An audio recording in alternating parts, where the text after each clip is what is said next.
The views and opinions expressed in this program are those of the speakers and do not necessarily reflect the views or positions of any entities they represent.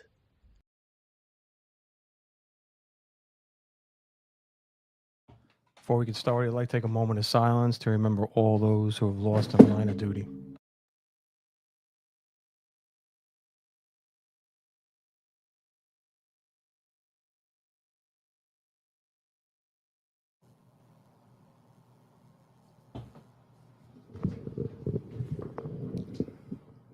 Good afternoon, everyone. Welcome to the first edition of Krupinsky's Corner, brought to you by Gleason's Woodworking and also by, what's our second sponsor, Mo?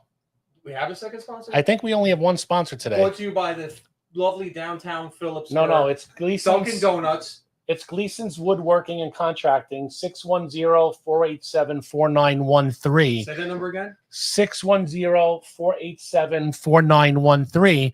And if you tell them that BPN sent you, the Blue Podcast Network, 10% off any contracting gig under $5,000, 15% off over $5,000. You literally just freestyled that? And Yes. Mike just started clicking on it. And here's another thing, because we want to get to this fucking amazing show coming up, and we are allowed to curse. Yes. We do whatever the fuck we want. Correct. I don't know if he wants that associated with his contract. No, but we haven't made it even out. also, if you just do a referral, it doesn't have to be you doing it. If you do a referral and he books the job, $100 cash, U.S. currency. Are you done? U.S. currency to you. If you can get a referral, that's the job is booked. Can you please introduce John? You're Limited commercial interruption because of Gleason's Woodworking and Contracting, 610-487-4913. You're like the little John. And now, like the little John, you got to like, yeah. and now, I heard this when I was a kid when I used to listen to cartoons. And now, on to the show. Well, yeah. Are you going to introduce? Oh, John? I can introduce John if you want me to. Yeah. Okay. So John Krupinsky, can you imagine this? 45 years in policing. 45 years. He doesn't look a day over 79. I know. How did he get 45? He must have started policing when he was like 7. Because he is a good-looking fella. Not like Patty Donahue. I should have done this like what they do when they do the you've seen him on a David Letterman show. You've seen him on Patriot Right. Awards. He's a member of the SWAT team, the dive team. He's been undercover, a commander of narcotics, defensive TAC instructor, Fox Patriot Award winner, and now host on the Blue Podcast Network of Krupinsky's Corner. Oh, look at you, bro. Police, politics, and what's the third word on your? Do you even know, John? Well, Mike, the things that you put out there might not necessarily be the things I'm talking There about. were 3 P's: But police, politics. It's in your logo, for Christ's sake. Patriotism, Police, and politics. That's all I got. I'm going silent now. John, take it over. Mikey, thank you for that wonderful introduction. Next time I'll send it in there, hooked on phonics, and we'll get you there a couple weeks earlier. But thank you very much, Mike. And I want to thank the Blue Podcast for having me here. I was very happy when they gave me a ring. This is a great show. They run a great network here. It's a great operation. And I'm glad to be here. What I want to bring out, and I want to talk about some things in policing today. Some of the things that generally guys don't want to talk about in public. They definitely don't want to talk about them on the radio. Sometimes you'll get some guys to talk about them in some different chat rooms. When you talk about Facebook, I'm probably in at least 35 different rooms and groups. Some good, some bad, some big, some small. One thing I will say about the group that Mike Burke runs is we're a smaller group, but clearly the right kind of people are in that group. But some of the other 30 or 40 groups that I'm in, one of the things that has been coming up lately is wokeness in policing. Now, I'll be honest with you. I never thought anybody would ever be able to do a show on wokeness in policing. Woke cops, those 2 words really don't go together in any kind of a sentence. However, the reality is we're seeing this more and more and more. We're seeing things in policing that I never thought would be possible. I have seated here to my right, Greg Porteous. Me and Greg go all the way back to Ridgefield PD days. Who would have ever thought 2 cops from Ridgefield would be sitting here doing a podcast back in the day? We were just happy to keep our jobs. That was But- in the 1970s, Now, late 70s. here we are, and Greg is also a retired trooper from the New York State Police. That represents the Praetorian Guard, that purple tie. And Greg can also See what you did, Mike? You got chastised. You see, you did it already. Now you pissed them off. Great, thanks. Now I'm getting written on the way out of the parking lot. Stay off the throughway. Stay off the throughway for a little bit. Yeah, between that and firing Dick Whiskey, you're The secret is what? don't pull over. Good point. Honest to God, especially nowadays. I'm sorry, John. Don't let us. That's all Don't right, let man. us- Hey, you know, You just guys- jump right in there, guys. Don't let our interruption stop your show. Greg can also be found on Launch 5. He runs the boat. He's going to talk about that a little bit later. But remembering with our veterans, Greg does a lot with our veterans. You know, policing and veterans all go hand to hand together. We all work together. We're all there for the same cause, foreign and domestic. Greg does a lot of work with veterans and taking them out on a boat. I'm going to let him talk about that a little bit later when we get a chance. But you can find all that info at launch5.com. Wokeness in policing. How is this hurting policing? This is killing our job. Look, we have enough problems in policing as it is. Let's go back, you know, when it all started in 2020, the summer of love, policing, as we all knew, it changed and took a dramatic drop and a deep dive downhill. And I was one of the guys that time, and you can go back and look at bit clips in the news when everybody was asking, what do you think about it? What's going to change? Is it going to get better? Going to get worse? I said it's going to take about 5 years for this to wear off. And I think that's kind of where we are now. We're at least starting to head in the right direction. If you look at a lot of the Democrats that defunded the police and a lot of the cities that did so, they have found 5 years later, oh shit, it's not working. Crime is out of control. We have more problems than we've ever had. Let's start putting the money back in. Let's start putting cops out there. And we are on at least a trend to head in the right direction. But every once in a while, you got these guys out there and, you know, woke cops. Yeah. You know, everybody expected that, you know, there's always that one guy that's this or that one guy that's that. But, you know, we probably got 15 to maybe 20% of cops out there that are just as woke as the public that we got to deal with. And it doesn't make this job any easier for us. This makes our job a hell of a lot harder for the rest of us. A ton do. harder, especially when you see them doing those TikTok videos and we're humanizing the badge. Don't humanize the badge. I don't need them to feel warm and fuzzy. We need to have a command presence. And when you're doing these stupid TikTok videos, you know, dancing around in the cars and singing, you know, hip hop songs or whatever, it doesn't help our cause. You're 100% right. I'm sorry, Mike. Go Does ahead. John know how to do the mambo? Oh Jesus. There's TikTok video. Yeah, no, these kids are more concerned with their social media presence than they are their command presence. Girl, I think she got fired for it. She did a video, blonde chick, and she was saying, when I drive in my car, I could do 90 miles an hour, and you can't. So when I'm driving 90 miles an hour on a highway, you better get out of my way because I can do it and you can't. Learn it or something like that. She got fired for it. She was in uniform and said this on, you know, on the air, put it out there for everybody. Even though that may be true, you can't. I mean, it is kind of true, honestly. You know, real true. But you, when you do any of these things, and even me on here, you know, you have to be responsible with what you say and respectful, and especially, you know, I never did any shows in uniform because you're not representing your department, you're representing yourself and your views. So, you know, I hate to see anybody get fired, but yeah, she did, and it's a shame. That's unfortunately where it went. But talking about wokeness in policing, I mean, we are now seeing cops, and I'll tell you what, this really pisses me off. We're now seeing cops that are backing up the far left, and I mean all the way to the AOCs and the Mamdamis online, selling out their brothers and sisters. I don't know how many. They're not cops. They're police officers. Well, they're not cops. They're not. Yeah, they're not, and that's questionable. Correct. Look, I got Greg sitting here. We go back 40 years in policing. When we took this job, we didn't take this job because we wanted to make good money. We took this job. It wasn't a job. It wasn't even a career. Back in our day, when we started this job, taking this job was a way of life. And everybody was on the same page in that way of life.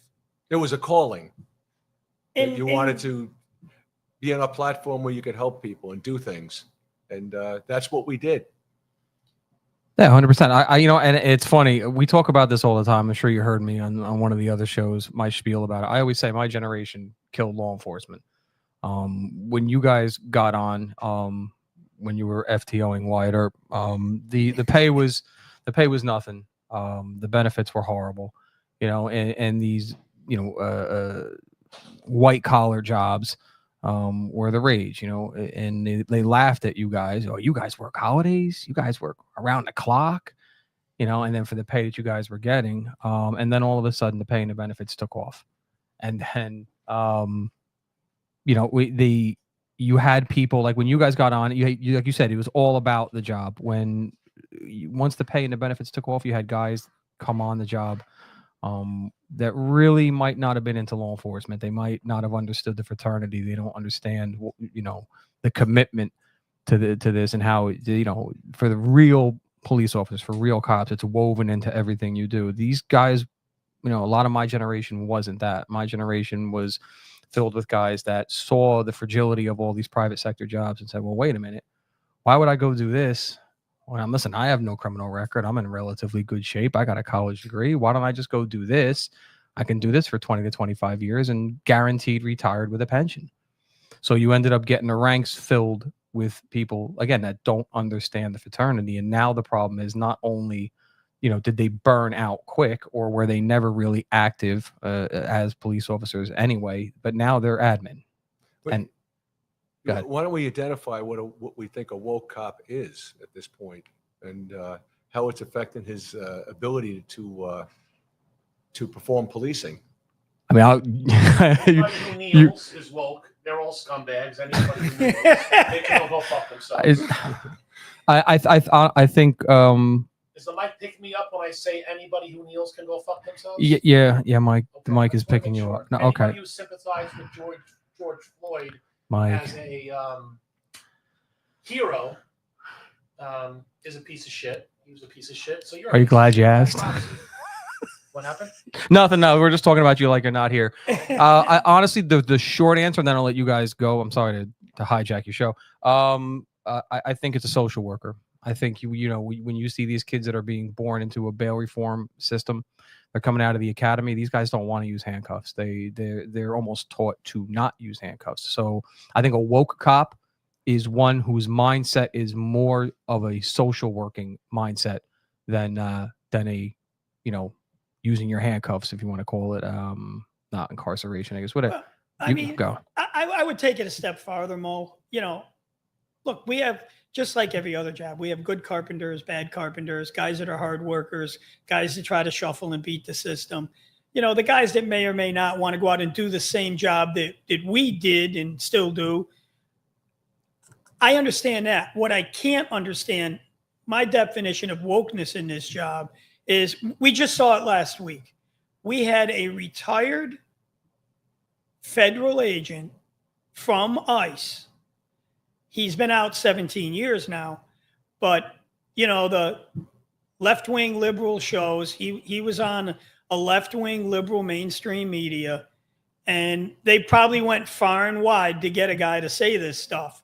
But they bring this guy on who was a former ICE officer, and he gets on there and starts hammering his brothers and sisters, telling them about, that's not the way we did the job. We never wore a mask. What network? Say the network. It was CNN. Fuck CNN. We can, Jesus, here we go. John, we can do whatever you listen to me. Get this through your system right now. Get it in. Take it in. We say whatever we want here. Bro, I'm used to the guy. I played a disclaimer at the beginning of the show that says with all due respect. So if you hang with all due respect on anything you say, you can't get in trouble for it. So That's a fuck Ricky CNN Bobbyism. with Yep. all due respect. I'm used to walking into Newsmax and Fox, and the guy who pushes the button to beat me out is doing calisthenics to get ready. This is a new experience for me. Yeah, no. I'd walk to remember when I was going to have him speak when we were walking through all the fallen officers from like the year before. We carried signs along the riverfront, 175 people. And we were going to have him speak. And I said, John, remember now, look out at your audience. There's moms, dads, kids here. This isn't Kelly's. I remember right? that like Chill out, buddy. yesterday. Or pretend you're in Kelly's when you're on that mic. No edit button. Speaking of Kelly's, when you do go downstairs and you do get the tour down there, there is a corridor from Detroit PD that they had at Kelly's, and they had all signed it. So that's hanging on the wall. That's down why I there. love But, this place. unrelated. With all due respect, do you guys go to Kelly's? Listen, with all due respect, no, I've never been to Kelly's. And it's funny you should bring that up.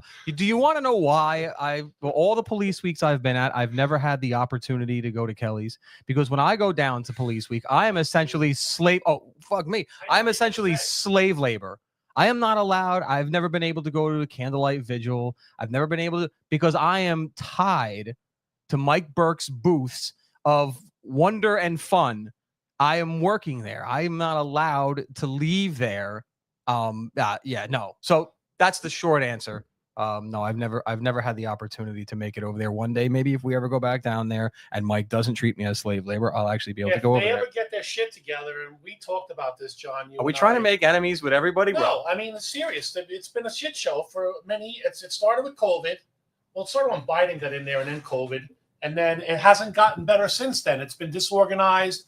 There was some stuff going on inside the union too, and just a lot of different things were going on there. It hasn't really been what it was. I'd like to see it get back to that. I'm hoping that they head back in that direction, and I really do miss the old days with me, Vinny, and Sal, Jimmy Not Lance, sliding all the down guys, the escalator naked all the old boys days. A little bit past that. Right? 1995. Yeah, let's go as to the 90s. usual. Don't talk about the 80s. NYPD fucked it up for everybody. The 80s was the Wild West. I went there in '89. I didn't go back. Mike, can they do their showcase? And what's worse is that was my hotel that I was staying at. He's talking to me. I got to respond to him. What am I, an animal? He's talking to me. I talk back to him. With all due respect, were you guys naked down there? I was not. I plead the fifth. What? Were you naked down there? No. But we have been naked together in the shower. Oh, yeah. Almost. Dawn, if you still have that pic, if you could load it up, I'll put it up there for all the viewers. I mean, I think they would love to see that. I think, honestly.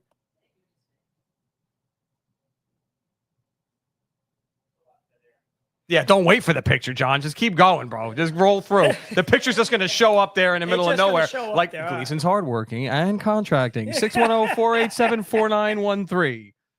Heading back to the wokeness in policing, and again, here's a federal agent. Now, this guy couldn't understand why they would be wearing masks.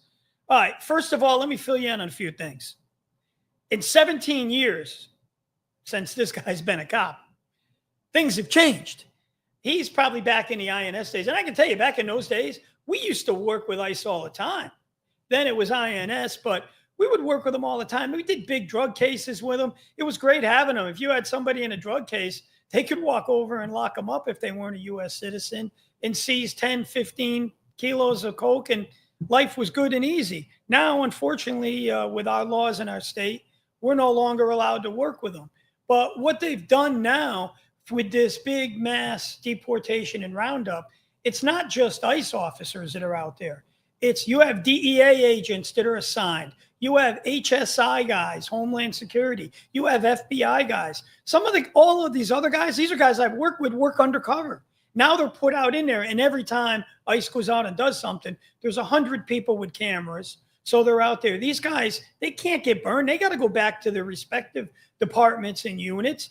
They're not running around hiding themselves because they're afraid they want to terrorize anybody. They're doing it to protect their identities. The second thing is you had all of these people showing up at their kids' schools, showing up at their personal houses, putting their personal information all over the place. That's why you're not seeing a name tag. That's why you're not looking at a face. That's a common sense thing. But this guy went on and sold his brothers out in the wokeness of, hey, I'm going to get on TV. And I just find that in our day, no one would ever do that or speak ill like that. And this guy had no trouble doing it. The sad thing is, in today's policing, there's a lot of these guys out there doing this stuff. I mean, it's absolutely crazy. Look at some of the Facebook rooms and groups that we're in. In 30 different rooms, we're seeing cops in there talking about the same thing. I had one guy in a room. We had a little difference of opinion in the discussion. He states right in the room, I would never assist ICE or any federal agency unless I really had to. And if I have to, going back to LAPD, I want to see their ID before I start. Well, that guy I wouldn't allow in the troop car with me. If you're not going to assist, I wouldn't ride with him. How can you work with a guy like that? We depend on each other to survive. 100%. Greg, we're driving down here today. It was funny. You said, "Where's your seatbelt?" You got to be ready to jump out. You know, we could come upon a car stop here. And but I mean, do you guys care about each other like me and Mike care about each other? Look up at your screen, John. Do you care about the way me and Mike care about each other? I mean, I love Greg, but no, he hasn't washed my back. There was a shower curtain between us. Allegedly. Allegedly. Did it have a hole in it? What am I gonna see? You know, Sorry, John. I'm sorry to break your train of thought. I apologize. That's Keep all going. right, bro. We're having fun. Keep Like, look, these things are about having fun also. And, you know, but you look at some of these channels and the things that guys are saying about other cops, it's just absolutely shocking. I mean, the brotherhood to me is the most sacred thing. When you got guys coming on here criticizing other cops because they're actually out doing their job. In our day, Greg, doing our job was the first and foremost thing. Now, you got guys out there criticizing guys that are out there right now doing probably the hardest job that's out there. Look, when you had the LAPD chief get on there, and look, I get it. He, on a whole, doesn't seem to be a bad guy, but he's just taking his marching orders from their woke mayor. And that's trickling down now to his PD. The LAPD guys are some of the greatest cops on earth. Remember, we wouldn't have SWAT today if it weren't for Daryl Gates and LAPD. They're great guys, but they're working in a woke city in a woke state. To tell his guys, I want you to go out there and identify federal agent ICE officers. First of all, folks, that's never going to happen. Number one, they don't have to show their identity to them. They are not controlled by a local PD. What you can see something happening right now, though, because a NYPD, I think it was a 4-star chief, has been on every media in New York City, and he's telling it like it is about what's this sanctuary city is doing to the city, what it's doing to the police department, the ineffectiveness of crime arrests. I see the things going the other way. And one thing you could always, that I've noticed over 40-something years of being around in law enforcement, is that when the NYPD makes a move in one direction, the country usually follows, and the police community does. And this chief really had a lot of guts, what he had to say on his the media this week. And coming from New York City, that's pretty impressive because you can't get any more far left in New York. But I will say, and I think it's a trend across the country, that the tide is turning a little bit. All of the people involved in the wokeness before, when they watched their cities destroyed, look at Tim Walz. His city burned to the ground when he was the governor, and he had no problem with that. He thought it was great. No problem. I like the way we handle things. I mean, now people are saying, hey, this is my city. I live here too. I don't want this shit anymore. And again, the tide is turning a little bit. So at least we're heading in the right direction. But I hope you're right. I hope you're right. I think it's a slow road, but I think we're getting there. Secondly, like in these rooms, I saw in a room a cop. This is a fucking cop on a podcast like this with a First Amendment auditor. Now, these guys are only there for one reason: to break cops' balls, to get clickbait, to make money, and sue cops. There is none of these First Amendment auditors that are friends of the police. Let's be clear on that. But yet we got a cop going on there defending a First Amendment auditor. John, I often fall asleep, and my first dream that I have is the one about me being somewhere where one of those auditors are. I'm not afraid to spend the night in a holding cell. If I ever come up on one of those auditors with a cop, busting the cop's balls, I'm going to punch him right in the fucking face. I'm And I'll hoping spend the night. It's bail reform, especially if it's New Jersey. you're I'll not be out going to jail. It's New York. Yeah, You're not going to I'm jail. doing it. It's my CDR1. dream. I'd love to knock one of those motherfuckers You'd out. have to do it Don't 10 touch me. Don't times. touch me. Get the fuck out of here. CDR1 in and out, bro. Don't worry about it. You know, and I hate to say this too, but some of this goes back to our summer of love, where you got to remember, in New York City, they were not the local guys, but their brass and their woke politicians were allowing people to pour buckets of water over cops. And once that happened one time and nothing happened, then it happened twice, then it became, hey, this is what we're going to do. That made it harder for every cop in America to do their job because everybody else thought, hey, look, we're allowed to do this now. Can you imagine, Mike, in our day, 1980, somebody goes up and pours a bucket of water over us while we're in uniform and working? Well, there is a precinct in the Bronx that they do that quite often, but it's cops doing it to cops. I think it's the 4-3. 4-1. 4-1. They go up to the top of the roof and they drop buckets of water. Other cops drop buckets of water on other cops. No, they drop it on politicians they don't like and different people. I'm checking with Ralph on that because I know he worked in the 4-1. Ralph knows. Worked in the 4-1. The thing is, He's laughing. He definitely knows. yeah, he knows. The thing is, but like all that kind of stuff back in the day, we used to just take care of it ourselves. Guy was a scumbag, wrote other cops' wives, somebody a ticket. Maybe when he went on his swing for 3 days, his locker went into the shower for 3 days. Shower, the parking lot. Maybe it made its way onto the E train and wound up all the way in the Bronx, and people were taking allegedly, and people would take Polaroids of it and put it on his new locker and say it was ransom. And when he learned how to fucking act in the real world, maybe his belongings would come back to him. Do that today, you're a collar. Some of the problems in policing is too, you got to remember when we all came on the job, we were FTO'd by guys that had 20 years on. These were seasoned hardcore veterans. Now FTO's got 3, 4, 5 years on the job. And now some of these guys that have got 6 years on the job are supervisors. We don't have that old school mentality of policing, and it's been kind of a lost art now.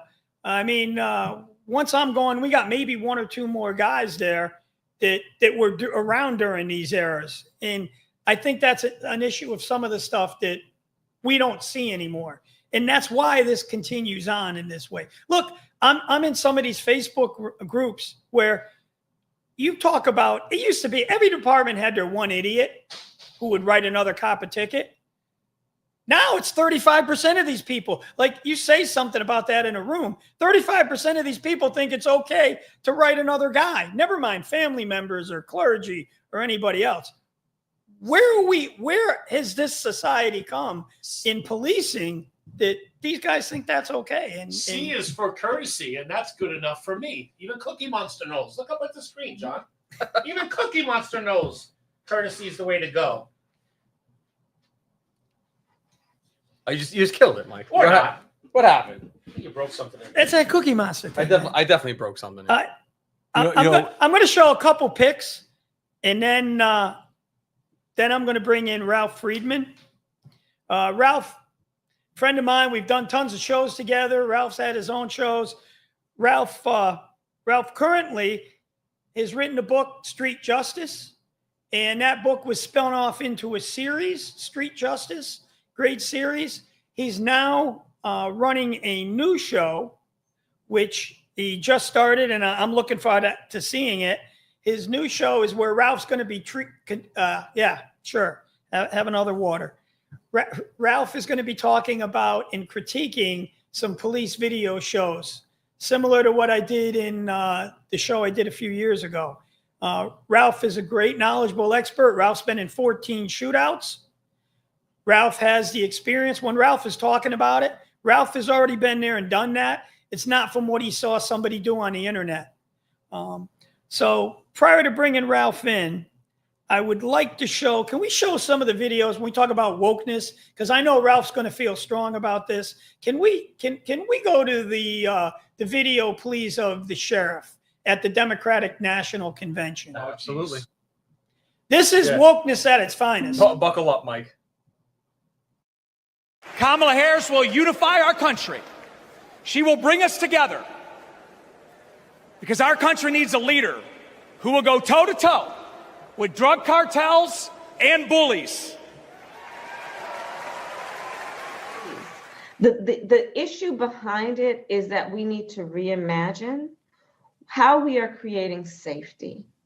And when you have many cities that have 1/3 of their entire city budget focused on policing, we know that is not the smart way and the best way or the right way to achieve safety. This whole movement is about rightly saying, we need to take a look at these budgets and figure out whether it reflects the right priorities. For too long, the status quo thinking has been, you get more safety by putting more cops on the street. Well, that's wrong. Concept, more cops on the street, more safety. But that's who he backed and sold out his brothers and sisters.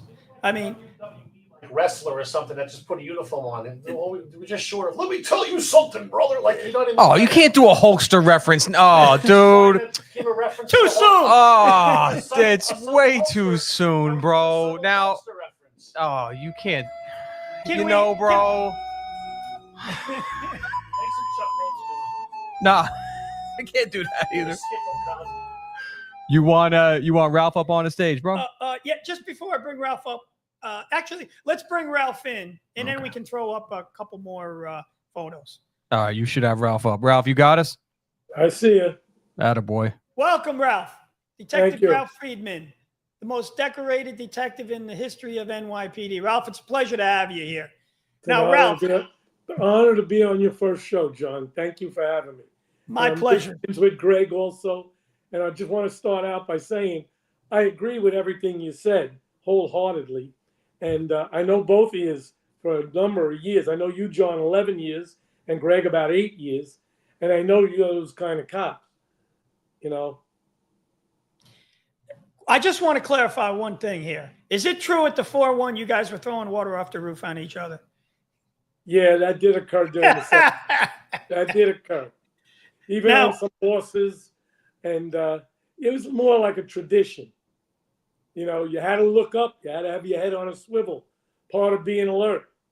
Yeah, always be aware of your enemies, of course. Yes. Ralph, did you think in your day, now Ralph was back there in the 60s and 70s, did you ever think in your day, though, you would see a New York City police officer in uniform walking down the street and people running over, throwing buckets of water on them? Never in my life. You know, my theory was decent people have to respect the police, and criminals got to fear the police. That's how the system works. And what happened during 5 years ago that you were talking about with the Floyd thing and water and all that stuff, people lost respect for the police. 100%. But I do agree that I think right around this time, like you said, predicted also, that it could take about 5 years. And I think it's starting to level out now. But the Democrats are pretty much against policing, and all their ideas of defunding is terrible. And now you got somebody running for the mayor of New York who's not only talking about defunding, but talking about dismantling. I think we're going to take 10 steps back if this guy gets elected. And I think you know who I'm talking about, Mamdani, who's a socialist and pretty much a communist. Did anybody ever think, especially in New York City, after 9/11, and we pledged never to forget, did anybody ever really think that we would be electing a communist mayor? And it looks like that guy is, I hate to say it, but is headed in that direction. I was never a real big Curtis Lewa fan, but if I lived in New York, he'd have to get my vote, or even... You guys know my feelings on Adams in the past. I'd spoken about it, but I would support either one of them compared to how could we bring this communist socialist into New York City after saying never forget. And now this guy's going to be run. And we know he hates the police. He has been very clear about that. Hates Jews too. But I'll tell you exactly how they're going to do it. This election, I predicted a 28, but it looks like it's going to hit at 26. Is going to be determined by a generation of youth that was raised and indoctrinated through academia to hate the United States of America. Absolutely. This is I always use Martin Luther King Jr.'s protests as an example. If you look at pick a picture, any picture. There are American flags embedded in every march, every demonstration, everything they did. Because even, when he was representing people that were being treated as subhuman, he still recognized, and his people recognized, the beauty of America. They just wanted their piece of it. Compare that to protests now. Nobody carries an American flag, and if they do, the only reason they're carrying it is to ultimately burn it. These kids do not want a better America. They want an end to America. So you ask how they can, how could they even contemplate electing a socialist? That's how. And that's why that Democratic Party is embracing people like him and AOC and all that, because they know that is a very real reality. Because these kids, like I said, they're going to have to learn the hard way. Yes, Michael. I don't know if the Democratic Party is wholeheartedly embracing that clown, because they're nervous too. They're afraid that It's going to be backlash for them. Yeah, I mean the SBA, the Sergeants Benevolent Association, and I think the LBA just came out and backed Adams, who years before called them crackers and everything else. But I guess, is he the lesser of two evil? And what's so bad about Sliwa, or what do they know that we don't know? Because it's always about not what you read, but what you don't see.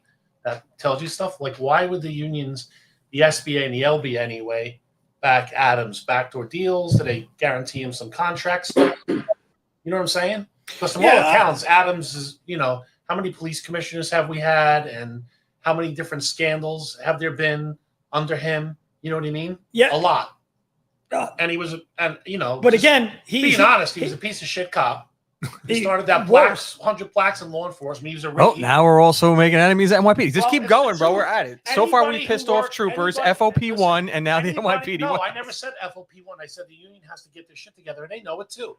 Listen, you could be supportive of something and still have opinions that are, not exactly going to make them happy, but it's the truth. He was always a divider. He never tried to do anything to unite, and he played the race card anywhere he ever could, and he did it well. He became mayor from it. Back in the day, in my day, he was hammering cops on every news station that would get. He was the left-wing liberal that they would bring in to hammer the NYPD while he was an active cop. But again, right now, you got him or Mamdani, who wants to basically do away with policing and defund it and cuts. If he ever does get elected, you watch, NYPD will lose thousands within a 2 or 3 month period. If you're an under 3-year guy, right now, look, jobs in this market, you can name your own price. People are paying up to 20 grand for you to transfer into their PD. In Danbury, our patrol division is like 65 guys. Probably right now, at least 40 to 45 of them are all NYPD transfers. And they will keep flooding out of the city if this is who they got to answer to. That's just a matter of economics.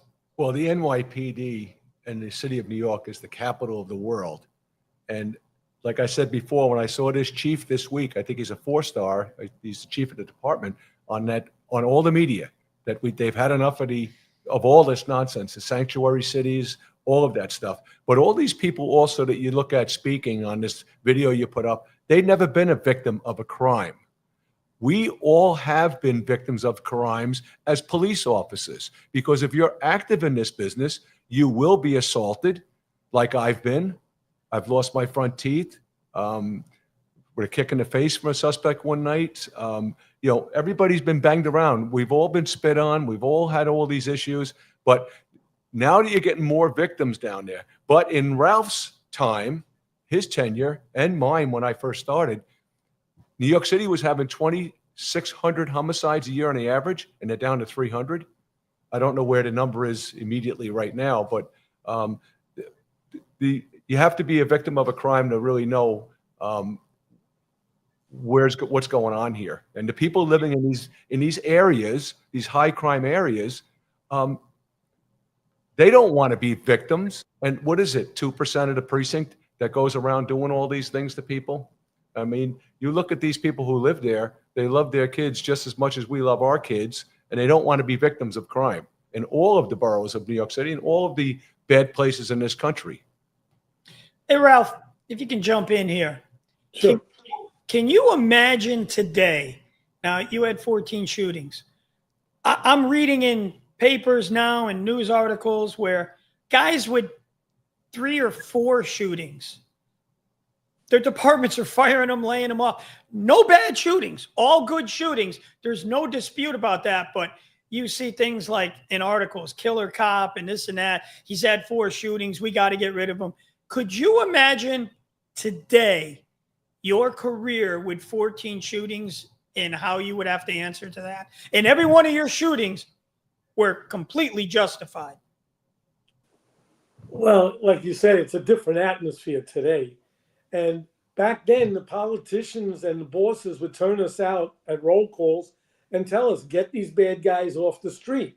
And if you're in active units, like I was in the 4-1 anti-crime, and I was on patrol before that in the 4-1, you're going to run across a lot of crime because it's a ghetto precinct, and the crime is going on all the time, 24 hours a day, 7 days a week. And being in these units, you're going to run across the worst of the worst. And if you're taking guns, the amount of collars I was making, the shootings were a low number compared to the amount of arrests I was bringing in and assisting other officers on. I had 15 shootings, 2 were with dogs. I had to shoot dogs that attacked me, but I had 13 shootings against people, and they were all justified. And we were awarded for that, and it was part of your job. That's what you were trained for. And I was in units that you had to be combat ready for these kind of situations when you're dealing with career violent criminals. But today,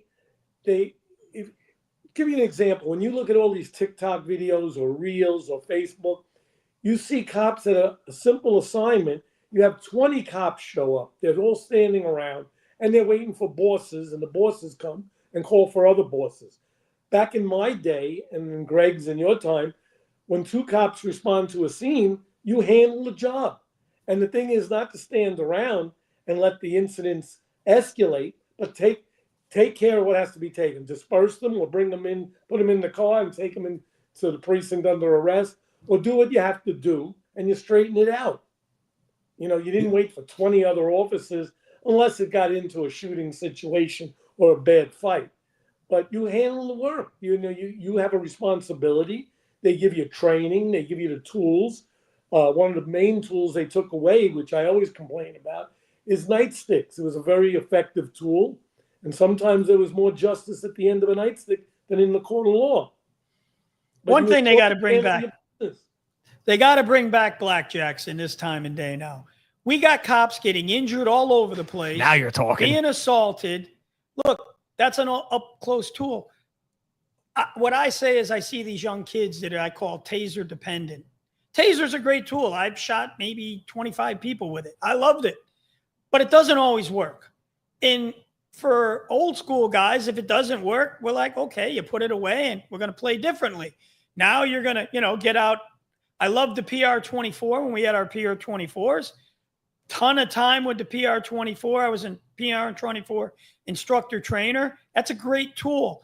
That's kind of faded off. It was an awesome tool. The PR is really what lost us to blackjacks because the blackjack is up close and personal. Look, you see these cops now getting punched in the face, knocked down, somebody on top. You could take that blackjack out, put it just above an eye, and that would usually end the incident. Night-night. And then night-night, the trip to the hospital, get some stitches.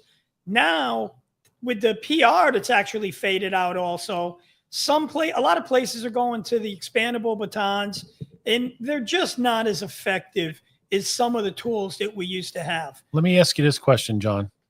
Well, first of all, over all those, I prefer the Coca-Cola, the old wood nightstick. That's it. Those are my favorite. That's all I ever Does the carried. job. That's all I ever. Let me ask you this question: when do you attribute I don't second guess anybody.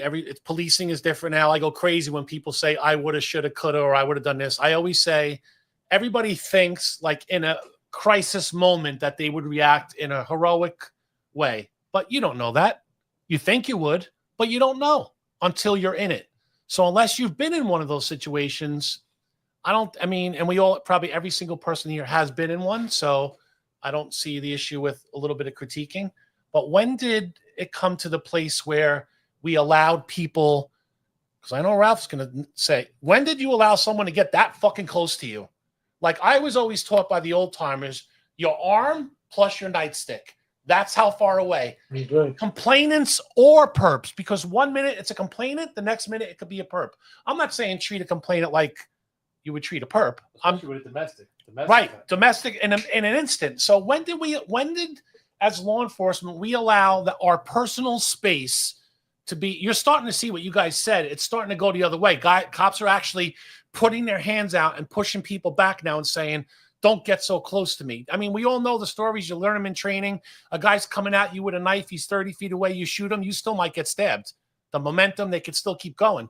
So when did policing make it okay? When was it okay? Or was it in training or whatever? Or just the way societal shift? That you ever see that famous picture of the broad yelling at the transit cop? She's like an inch from the guy's face, screaming at him. Dawn, I think we have that in our uploads. Can you put that up there? On them. Yeah, I mean they're that. If someone's that close to you, John, take your right hand. You go into your pocket. You could take out a small knife and stick somebody 20 times before they even know what the fuck is going on. 100%, Mike. I think the problem is, and I'll ask for Ralph's expertise on this too. I think some of the problem is, how did we get there? We got there through a combination of things. First, you guys missed it. I got really the brunt of it, is when they decided we were going to get away from the job of taking control and policing incidents and going into, remember that, to me, it was the biggest bullshit class I've ever gone to. Remember verbal judo? Oh, Jesus. Do you know, like we used to stand there, and I'm sure you guys all did it. You took your Coca-Cola or your baton, you wrapped it through your arm, and you were standing here. So you were in a ready position. Was it intimidating? Yes. But you know what? You want to be intimidating when you're dealing with somebody who you might have to fight with. You don't want him to think he can take you. That's it. This is how close people are getting now. Ever in your day, guys? No, that is insanity. It is insanity. It is. But, you know, I got to make an announcement here. Ralph Friedman had 14 shootings plus one he shot a dog. So that's 15. No, 2 dogs. But how many? 13 shootings with people and shot 2 dogs. All you right. know you got a great guy in your program when you don't know how many damn Yeah. shootings he's been in. But the one thing I want to put out there, and we're not going to discuss it, but I prevented the 16th shooting by Ralph Friedman. Have to just you can't we have that we have to we can't is it It can't, because the possible victim might be looking, or but I was effectively able. Yeah. All right. But Ralph got his car back. Off the air, 100%. We're getting that story. Oh, man. Rory, I gotta know. and I'm going to tell you another thing right now while we're on all this talk. Talk is cheap. It's showtime, and I think Mike was talking about showtime. I've been abandoned at showtime. I've been abandoned when shots were fired. And so you don't know another police officer or another partner until you do go through showtime. And, surprisingly, it happened a couple times to me. And, and that's from my era, but I got caught up in that, and that's very concerning. But usually in a busy place like where Ralph comes from, where I came from, where John is, where Mike came from, showtime, you find out whether a guy can do it or not pretty quick. Yeah, and there's some other factors in there. We talked about we got to the quieter and going back into, we're going to talk to people and we're going to do all this in verbal judo. Went through all of that phase. Then 2020 Summer of Love came. It was, you can't touch anybody. A lot of it has to do with, I think, how are your guys trained? And also, some of it has to do with the supervisors.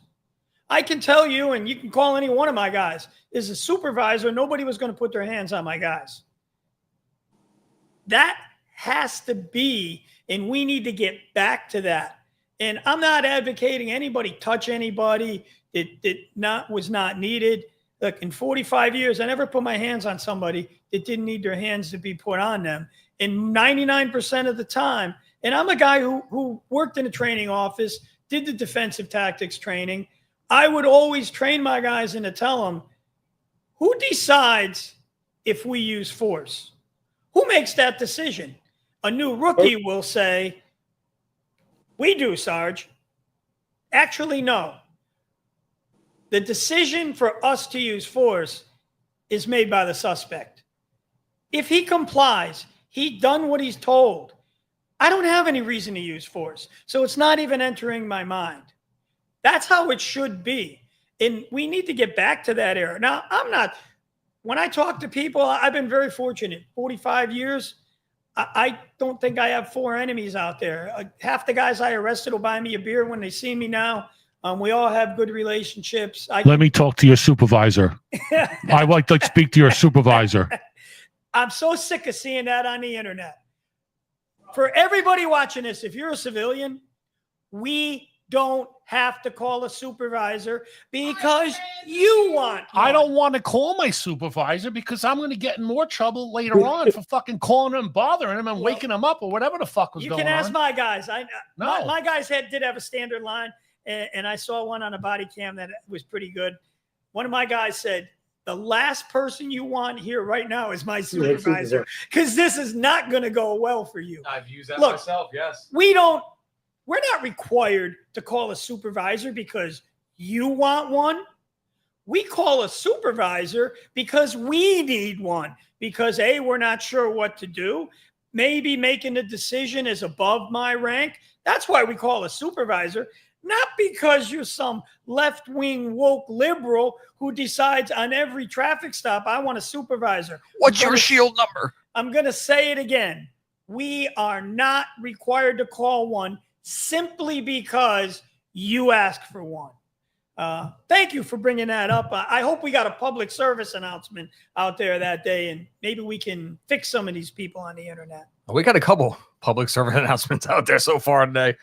Ralph, I'm gonna put up some. Can we go to the photos, please, of some of the wokeness back in the summer of love 2020?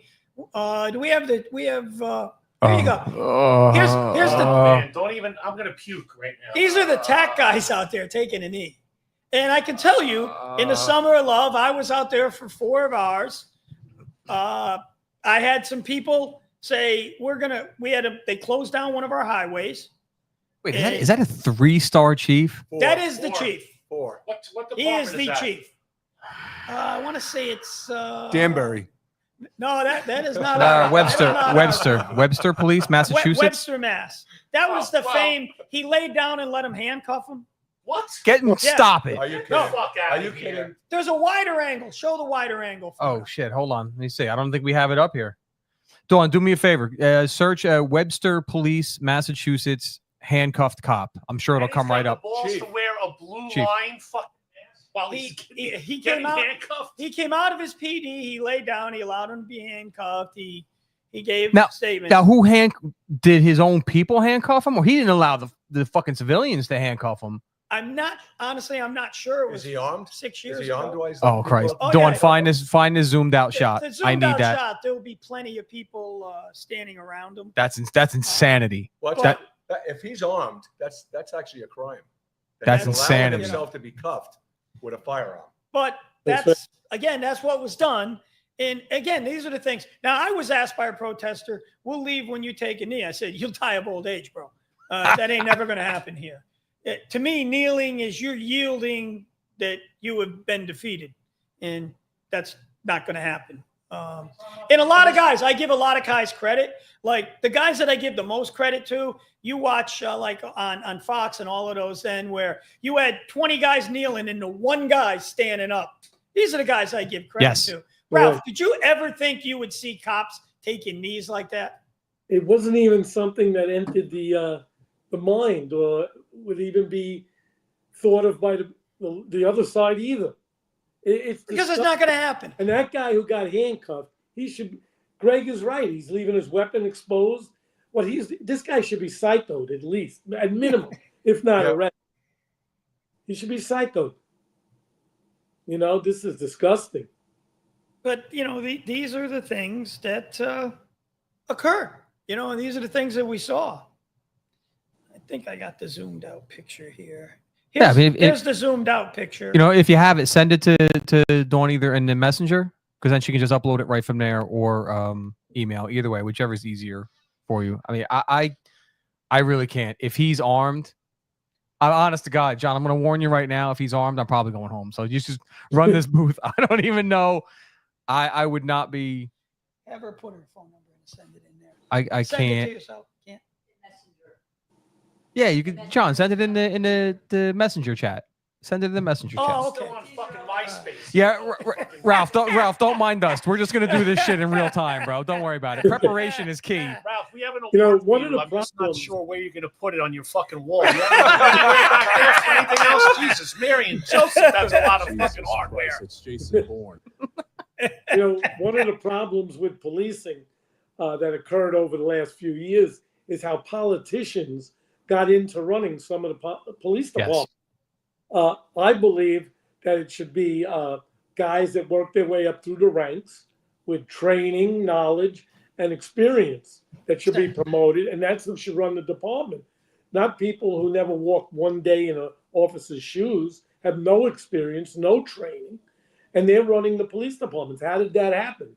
I don't understand how the politicians set the policies for police departments. I make it equivalent to like having a janitor in the hospital running the surgical unit. It's like one has no idea what the other one does, and he's running it. And you see it all the time. Back in our day, every department had somebody who got a job because of a hook. But back in our day, we were also able to have guys run up through the ranks. Oh Jesus! Can you blow that up? Can we see if he's armed? Can't see if he's armed there. You can't see if he's armed. It doesn't look like he is. But are you fucking kidding me? He's disgracing the uniform. Right? Are you Lay down fucking? like- This guy's still he's the chief. Is he? Imagine working under this fucking guy. Well, let's call up there and see if he's still there. Maybe he'll be. Well, ask for him. Let's discuss what are you department is doing? that? That's why what- is he I'll Why call is he right hand? now. You think I'm kidding? I'll call right No, now. it's call. Webster. Tell hold on, me let me want go to back. talk to him. Explain this. Yeah, Mike, I did read. Webster Police in I Massachusetts. did read he is no longer there. Oh, he's not. I Okay. think that may have been. Well, the- Call him at his house, Mike. Well, listen. Give Wait. me a half hour. Go ahead. Tell him the story when you call Brancato on the fucking air. I called that scumbag Lilo Brancato. He's the one that was a cop killer in New York City. He was with the guy when they were scoring the junk, and then the officer was killed. What was the name of the officer that was killed? Ochentegi. Yeah. How do He's you? a Bronx cop. I can never shit. say his last And name. he- I'm always was reluctant. he in the movie? That movie where the Bronx? No. That was no, just no. that guy's despicable. That Yeah, accident. that, that actor. right, Greg. He was Yeah, in oh, the yes. Bronx. Yeah. Yeah, Lilo Brancato. I called Yeah. him. I called him. Is it Ochentegi? I always Yeah. say it wrong. I'm gonna I look it up hate now. to say his name wrong. He was a Bronx. He was I a know. Bronx cop. So I've canceled. We have canceled that guy Brancato like 7 times. He was doing a comic con, a mob con, canceled. He was throwing out a first pitch, the Lehigh Valley Iron Pigs, canceled. He was speaking in Union City Public Board of Education to show how people can turn their lives around. I called the fucking mayor.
Ralph, you hear us?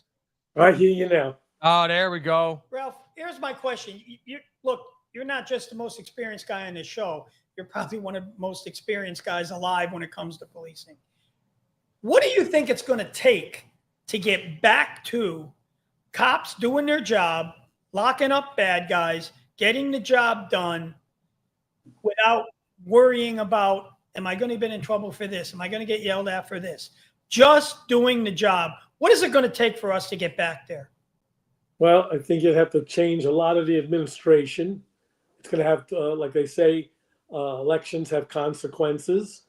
I think it's going to take a lot of time. It's going to be another few years before it even resembles anything like we had. The whole training of police officers. They have words today that were never invented, with de-escalation and verbal judo, and that you mentioned. And, they don't want contact. And policing is a physical contact sport. I think it's going to take a long time before we see it turn around. We're going to need an administration that wants to work with ICE. I think we should always assist other police officers, and they are police officers just like we are. Any department with any other letters and names, we should all be assisting each other. How could you have, even if you don't want to be directly, immediately in contact with them, even like when they're making arrests or doing immigration, deportations, how do you not block the streets and let them throw stones at cars and stuff like that, trying to assault the officers with concrete, breaking the curbs? You have to be the more camaraderie. We got to get back together. All law enforcement should be on one page. It's all about what Rudy Giuliani did. Pay attention to these quality of life issues, and also training. And you know what? I'm probably going to get crucified for this, but appearance. I'm not impressed with the appearance of some of the police people that I see. I'm not in favor of these beards. That's just the way I look. The uniform should be squared away. If you're going to wear a uniform, wear it right. Be trained how to wear it.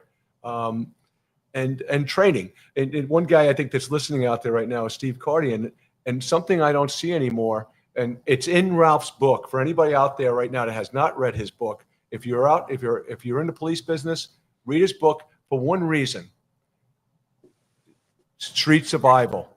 Ralph tells you in the book, if you read the book, he's telling you how he survived being shot at by 14 people.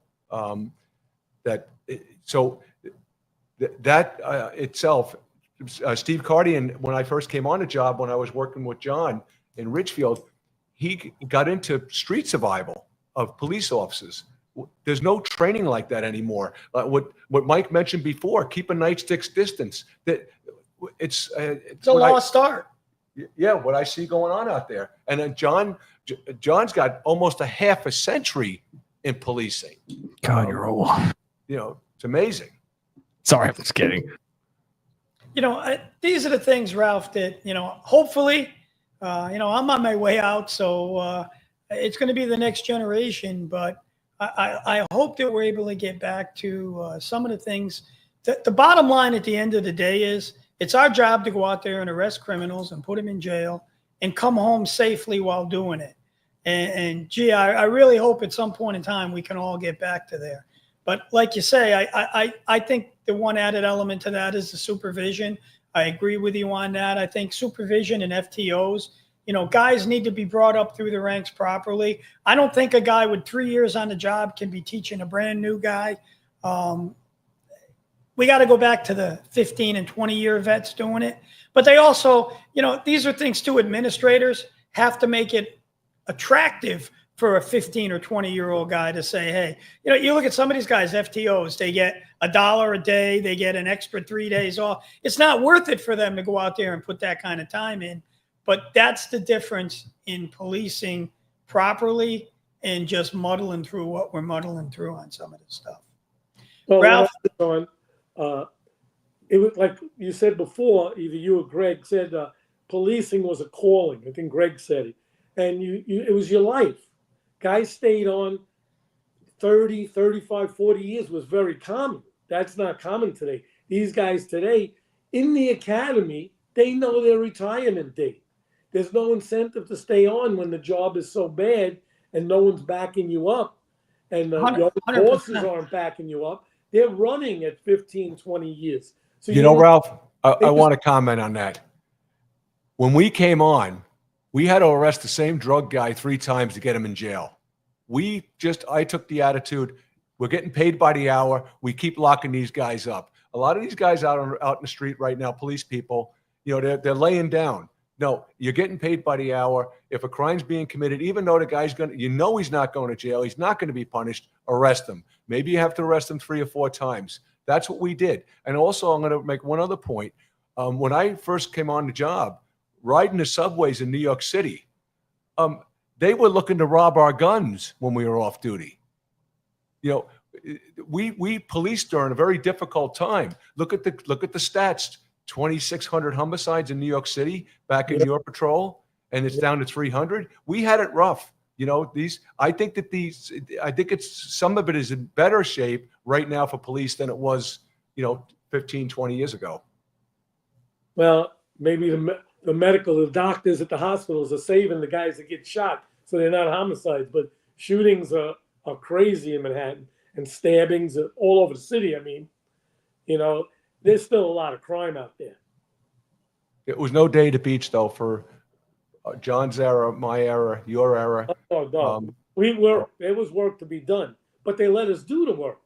John? That's the difference. We were allowed to do our job. But John, you never stopped doing your job for 45 years. I had fun, man. I have the best unit. I worked in the best unit in the world. I had the best detectives under me. I had detectives that money couldn't buy working for me. There was not a job I ever asked these guys to do. And the last one, finding a needle in a haystack, they didn't do it once. They did it twice.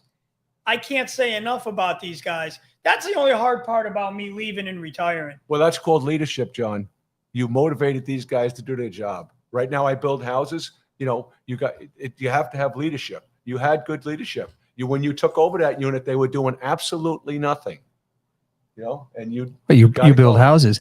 If you happen to need a woodworking person, may I recommend Gleason's Woodworking and Contracting, 610-487-4913, 610-487-4913. That counts as the limited commercial interruption. That is the limited commercial interruption. Thank you, John. I'm going to push you to a commercial. Ralph, we put the link to your book in the comments. Again, I'll put we'll put it up on the screen for everybody to see. And then if you have anything else, go with it. Also, Street Justice Bronx is on Philo and Hulu. Hey, Ralph, how about your new show? And the new show is running in the UK, in Britain, and it's called the Daily Mail's Crime Watch. And it's on YouTube. You can catch it on YouTube on the Daily Mail Crime Watch. There's one episode out. Next one's coming out in the third week of August. Yeah, we'll put that in the comments. Crime Watch. And the book is Street Warrior. That's on Amazon. I just want to throw this out while we're here.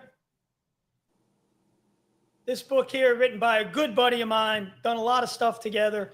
Joe Hoffman, J.L. Hoffman he's authored here. I know him as Joe. Joe Hoffman, one of the greatest cops you'll find anywhere. Joe is always one of the first guys to back up cops when they're involved in shootings or they're involved in other stuff.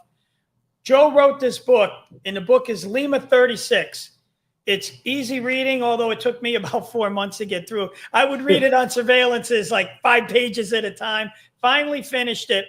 In this book, John McIndale is the cop that everybody dreams about, that snaps when he's just had enough. This is a novel. It's not a true story, although there are probably many incidents here that everybody has seen happen. But you can get this on Kindle. It's $9.95 on Kindle. You can buy it on Amazon. I can't say enough about this book. If you're a cop, read this book. It is really easy reading for us. And as a cop, you will understand this book. I would liken it to, remember that movie Falling Down with Michael Douglas? Yes. It's like a cop's version of that. So yes, Joe, I read the fucking book finally. Clearly, John, you don't watch Uncensored with Mike the Cop. He was my guest on the last show.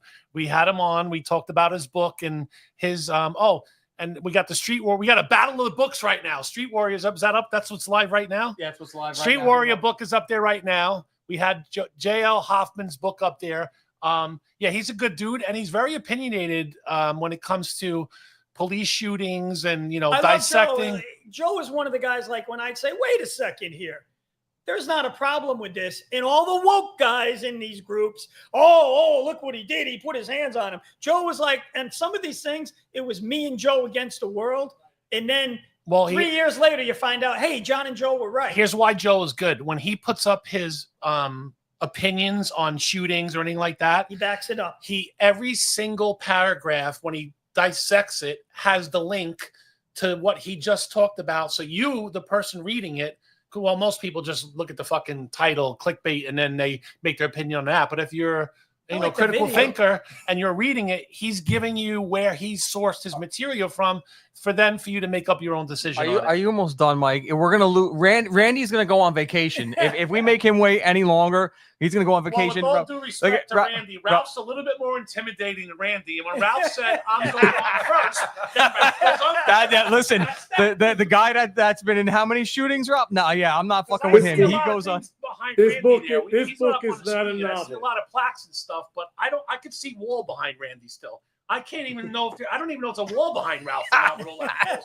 That's you didn't even see the other side. Look at him, bro. He's spinning it around. Oh, Jesus. For you guys that have never been there, I've been to Ralph's. That room is a museum. It's not just one wall. He had a curator come in when he built it, and they put a museum in there. It's got the recesses with the lights, and it is the most impressive room you'll ever see. Holy Well, you haven't been downstairs yet. That's fair. You have not been downstairs. Ralph, is there a bar in there? You got a bar in there too? No, there's a gym and a pool room.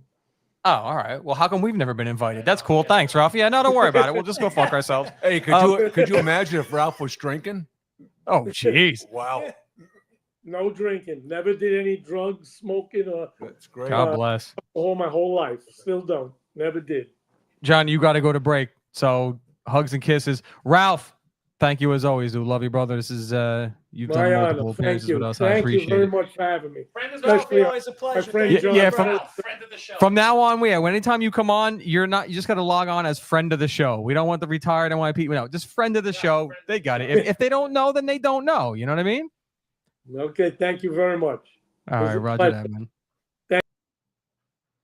All right, John, when you come back, listen, like I said, we're gonna lose Randy. When we come back, we're going right to Randy. We're going right to Randy. Get up and stretch your legs. I put him on later because you got to remember. Because you were scared. You were scared of Ralph. I know. I mean, that makes sense. Well, Randy's 4 hours behind, so it was 8 a.m. there. So I was. Wait a minute. Wait. We don't do math on this fucking show. So hold on a second. Well, I'm gonna do math now, but hold on. So you had this man wake up early as hell. No, I told him he was going to be on later. But you had him wake up early as hell, and then made him sit there and went, all right, John. I told him 1. Okay, I'm 51 minutes late. Mike Burke math. We're gonna get the message on courtesy. Yeah, we're gonna talk about it on break. Get up and stretch your legs, boys.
The views and opinions expressed in this program are those of the speakers and do not necessarily reflect the views or positions of any entities they represent.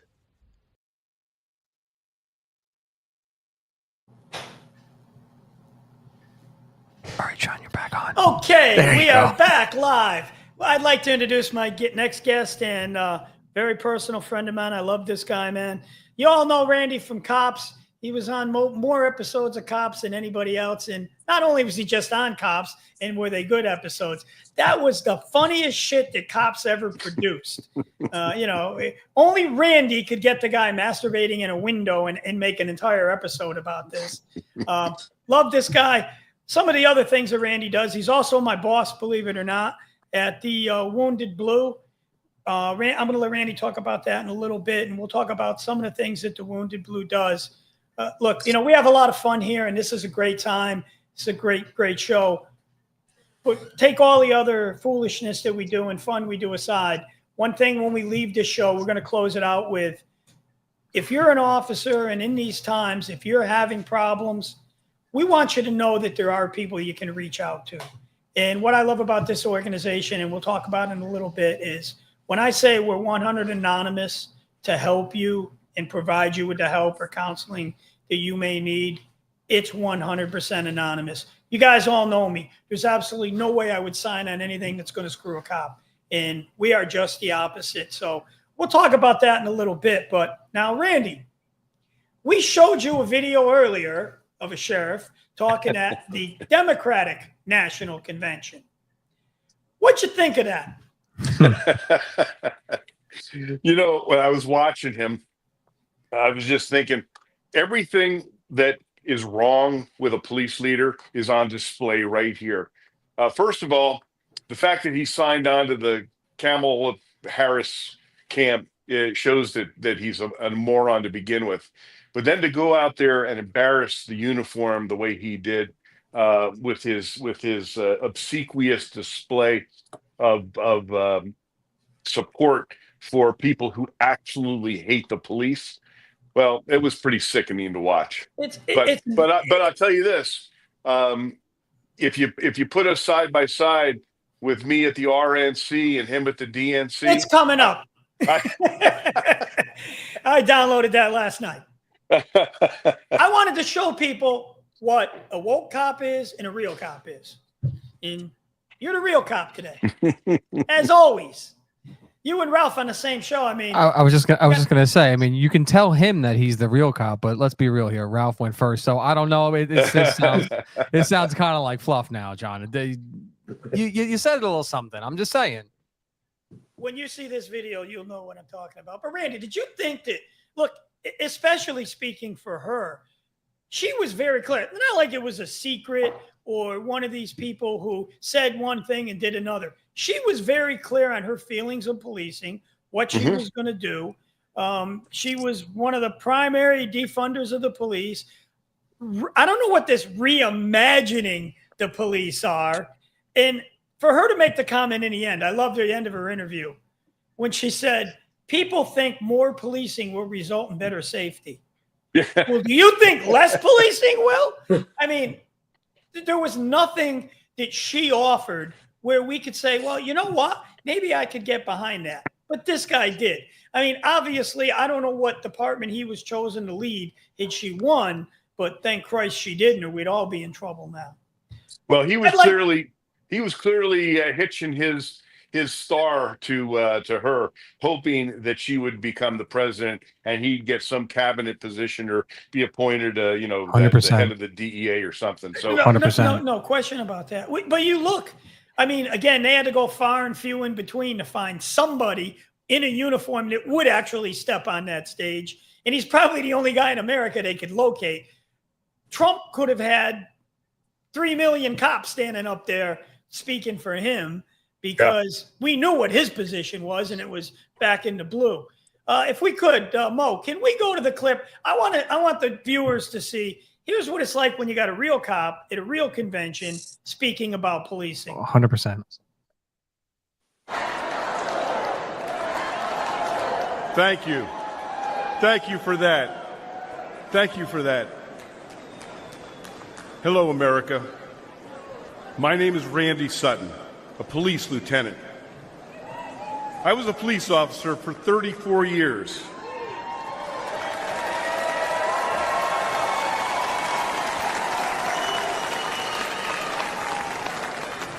I was one of the most highly decorated officers in the history of my department. And then I founded the Wounded Blue, an organization dedicated to helping injured and disabled law enforcement officers. I've dedicated my life to law enforcement. And I'm here to tell you one thing, America. Donald Trump is the best friend we will ever have.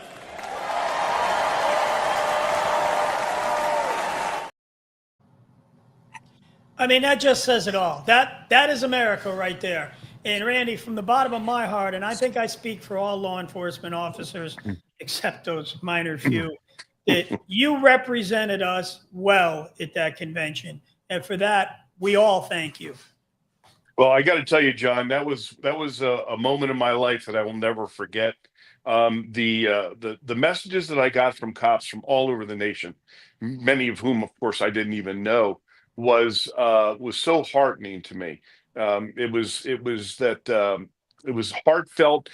These messages that talked about how I represented them and their feelings, and I can't even describe what it felt like to be on that stage and actually get an opportunity to salute my president, Donald Trump.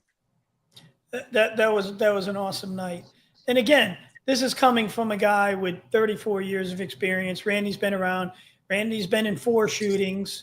So combined, I think we got 19 shootings here on this show today. Anybody else shoot somebody I missed? Listen, I swear to God, the mics. We got 20. The mics fucking up had nothing to do with me. I swear to God. I got a 72 Malibu under my I belt. was going to say, Mike, I'm afraid of what you might have shot. Yeah. But look, tons of experience. Randy, can you believe the state of policing? And again, we talked a little earlier with Ralph and Mike. I think we're coming around. I think we're headed back towards the right aspect of policing. But can you imagine in our day what it's come to in the wokeness in policing now? Well, one of the things that I do in my afterlife after being a cop, of course, is the Wounded Blue, where I live the reality of the officers being injured every single day. I mean, we are seeing a police officer shot in America every day. It is disgusting. The fact that we haven't lost as many as we have in the past is only due to technology. The protective vests, the incredible medical care that's available. That's the only reason, because every day, at least one officer is being shot. And where's the outrage in America? That's one of the things that is so important to me when I'm as a commentator on law enforcement issues with numerous news outlets, is to report the truth about policing. And one of the disheartening things is that in watching the way law enforcement officers are being trained, are being treated, are being manipulated by the leadership and by the political leadership, it's really discouraging. When we could talk about this literally for hours and hours about how law enforcement has been pussified by the and I did make up that word, so I'm going to claim I've used it. I love that word. Yes, the pussification of law enforcement. Yes, that's right. The pussification of policing, and it's true. I mean, we have watched this. I can't, in many of the videos that I look at where police officers are being hurt, being killed. I'm watching these officers who are afraid to use the force necessary at the appropriate time. And we are killing our cops by training them in this manner. While I was watching the show, we were talking about, this over consideration of the use of tasers in almost, ridiculous at times. I'm seeing tasers being deployed against guns, and it's outrageous to see this. But this is the way we are training our cops. In police agencies now, there are police officers being trained to be cannon fodder. That is unacceptable. Cops need to be warriors, and that warrior spirit needs to be personified in every cop in America. And instead of training cops to where all we talk about is de-escalation. No, no, no, no, no. When it's time to put your hands on somebody, you do it decisively. You take care of business. You put them down and you cuff them up. And that's what we're missing in America today. 100%. And you said a key word back there a minute ago when you talked about training. I can tell you, after 2020, I went to a training class, mandatory training class in service that, of course, nobody wants to go to. You know, you got. Wait, nobody wants to go to in-service? No, they suck. I like they it. always suck. You know, you got 40 years on a job. You're listening to somebody with 6 tell you how you ought to be doing it. The usual. But we had to go to this class. You're John. You're speaking to my soul. I think we're having like a moment here. Like, just say that again. That's I mean, reality everywhere. The guys with 20, 30, 40. Ralph with 14 shootings is going to go in there and listen to 15. Sorry, Ralph. It's going to go in there and listen to some kid with 7 years on a job saying, this is how you need to do the job. Yeah, right. Have a seat. But in this training class, after the 2020 Summer of Love, they not only did they tell us, and I took a picture of the slide if somebody did get killed, that said, you are no longer a warrior. You are a guardian. Yeah. You're training guys to be killed. Now, luckily, since Trump's taken over, that guardian shit is out the freaking door, and we're back to being warriors. But as a defensive tactics instructor, as a survival instructor, I spent my 35 years teaching and training people to be warriors, the warrior mindset. Never give up. Never going to die. Keep moving forward. If you get shot, it's not over. Don't take a wound to the arm and run off and say, oh, I got shot. Get me in it. Stay in the fight. I love these videos that we see now where you see a guy chasing somebody, shot through the arm, shooting through his own windshield, guy bringing his rifle up. He took a lot of criticism. I say bullshit. The guy was out there doing his job, being a warrior, shooting back at the guy. They wanted to take all that away. They wanted us to be guardians. Oh, he shot me. All right, let me disengage from this. So maybe we don't have to hurt this guy. Tell people to watch the video of Jesse Hartnett. You want to talk about a warrior? Literally, he said he felt like his arm was shot off. Well, it was basically hanging off. His jacket is what kept it on him. He's had so many surgeries to repair it. Got out and pursued. That's fucking warrior. Got out, there. ran 100%. the guy down, and shot him right in the ass. You know, Jesse was one of our keynote speakers at one of our FOP conventions. Awesome guy, very humble. That's the type of warrior you need if you want to keep your city safe. If you want guys to just look the other way and do nothing, I mean, would you agree that that's some of the problem, Rand? That and remember the days of verbal judo? Well, you know, cops have been de-escalating naturally for years. No cop wants to go hands-on unless they have to. 100%. And cops have been very good at the de-escalating without having to label it as such. That's part of being a great cop, is being able to talk to people. And cops are, generally speaking, very good at that. But there's a time and there's a place for that. When it's time to go hands-on, it's time to go hands-on. And we have police officers who have never been punched in the face. We have, cops who have never had to face the dragon that when it comes down to physical confrontation. And so they're unaccustomed to it. Remember, and this is actually part of the police training issues that we see around I'm talking nationally now. You have 18,000 different police agencies in this country.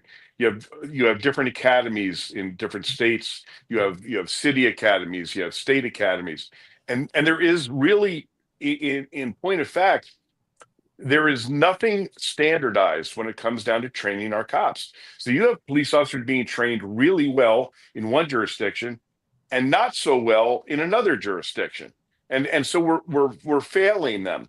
It's time to standardize law enforcement training. I talk about that in my book, Rescuing 911: The Fight for America's Safety, that just came out a few months ago.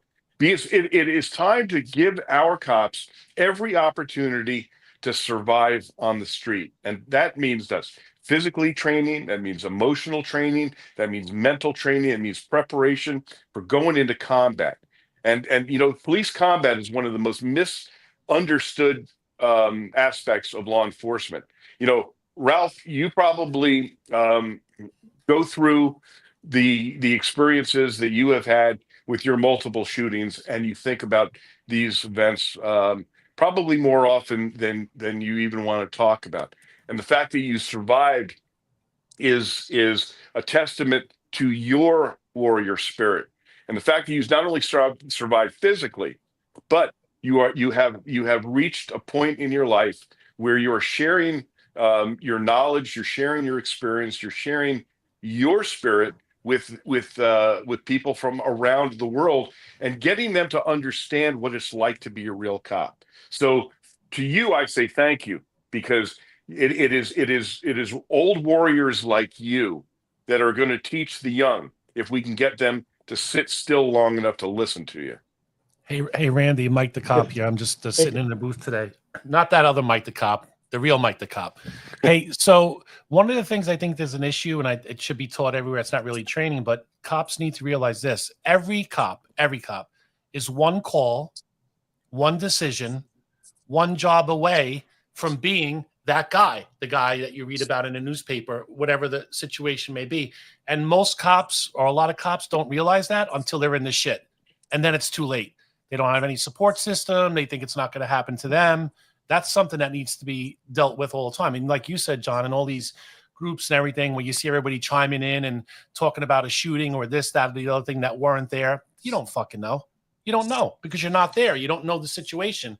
And too many cops these days, I think, are too quick to judge and not maybe just take a second to realize that could have been me. And maybe if we get that kind of mentality, we could, because we eat our own, I think, a little bit too often. We talk about all the time the outside influences and everything that's on us, but a lot of it comes from, you know, the caller is in the house kind of thing. You know what I mean? Well, what we've lost, Mike, is, and I think Randy and Ralph could both back me up on this, kind of what we said in the beginning of this podcast. You know, back in the day, this was a way of life. It wasn't a job. It wasn't a career. It wasn't a paycheck. Back in the day, if Mike Burke painted his house, the entire shift came over and painted his house. Brothers took care of brothers. It might not even be a guy that I personally liked. He might have been the idiot of the shift, but he was treated the same as everybody else. We all took care of one another. If 2020 didn't teach us anything, it should have taught us that we are all we have, each other. Because during that time, we were left out to dry by everybody else. I saw people in the public marching down Main Street against the police that I was absolutely shocked. These were business leaders, people I've been to parties with, people that had always respected the police. They abandoned us. The only people that we had in 2020 were other cops. And I think that is something that we've lost out there. Absolutely. But, I just want to point out something here that's pretty powerful. This gentleman, Lieutenant Sutton, was chosen by the President of the United States to represent all of us. And I think that's very interesting that he's on Krupinsky's corner. And that's a great honor to have been chosen to speak like that. And you did a good job. Well, I appreciate that. And the honor was truly mine. It came out of nowhere. This is not something that I requested to do. I was contacted and somebody said that your name was put forward to be a speaker at the Republican National Convention. I was going, my name? I mean, I'm not even political, right? And then when they gave me that opportunity, the power of that, the importance of being in that capacity was overwhelming, and it was truly probably the most memorable moment of my life, and I mean that sincerely. And then all the messages from cops from around the country. And see, it's important. This is truly important. What we were talking about, John, you just mentioned really something critical, and that is about the way that we used to the way we used to be with each other. And I want to point out just a quick story from when I was a police officer in New Jersey. I was a cop in Princeton, small community, for 10 years before I joined Las Vegas Metropolitan Police Department. And it was a neighboring agency in West Windsor Township, New Jersey. And there was a police officer who was a very close friend of mine. And he became terminally ill. And he had less than 5 years on the job. And you had to be, in order to get any pension benefits, you had to have 5 years on the job. And he literally was unable to walk to his car any longer. And in order to get him to that 5-year mark, his police agency, the cops on his squad, drove to his house every night for 7 months, picked him up, carried him to his car, carried him to the police desk where he could work until he couldn't work anymore, and he got past that 5 years and left a pension behind for his wife and child. That's camaraderie. That is what we are supposed to be to each other. And, that was standard in those days. That's why it just drives me crazy. Like last night we were in one of the police groups, and guys thought it was okay to give other cops tickets and family tickets. And like, where did we lose the sense of honor and doing the right thing? That every one of us here, if me and Greg are driving back to Connecticut and we see a trooper on the side of the road in New Jersey or New York, we're going to bail out of our cars. I've already done that several times. Go help there, go and assist them. And you think that guy stopped me 5 minutes before? I mean, he should have given me a ticket. But these new breed of cops, and I blame it on training, I blame it on FTOs, and I blame supervisors. That should never have happened, but yet it seems to be allowed. And again, it used to be, Rand, we all had the one guy. Everybody had the one guy in their PD. You knew you were going to get 5 calls a year from your buddies about the guy. Now, that's like 35% of the people. We're actually the minority in some of these rooms. When we're like, you don't believe in professional courtesy? Yeah, we're dinosaurs. What are you kidding me? But that's unfortunately where we're at. Now, I'm hoping with a little more camaraderie that some of this trend can make the turn of the corner. But these are the types of things that we're dealing with in policing now that I never thought we would ever have to deal with. Yeah, there has been cultural change in law enforcement that has not been for the better, no doubt about that. And we have to acknowledge that this has taken place, and this is why podcasts like this are so critical. My podcast, A Cop's Life. I mean, I bring people on the show that have had fantastic experiences and then just the opposite. The number of police officers who have been wronged by their agency is literally unbelievable. And especially, John, you and I know, having worked with the Wounded Blue as long as we have, that many of these police agencies literally abandon their officers when they're facing injury, either physical or emotional and psychological. I mean, time after time after time, we see departments letting their officers down to the point where what could have been a fixable injury now has resulted in a crippling injury, whether that is physical or emotional, psychological. And so this is where we need to do better. This is where we need to unify.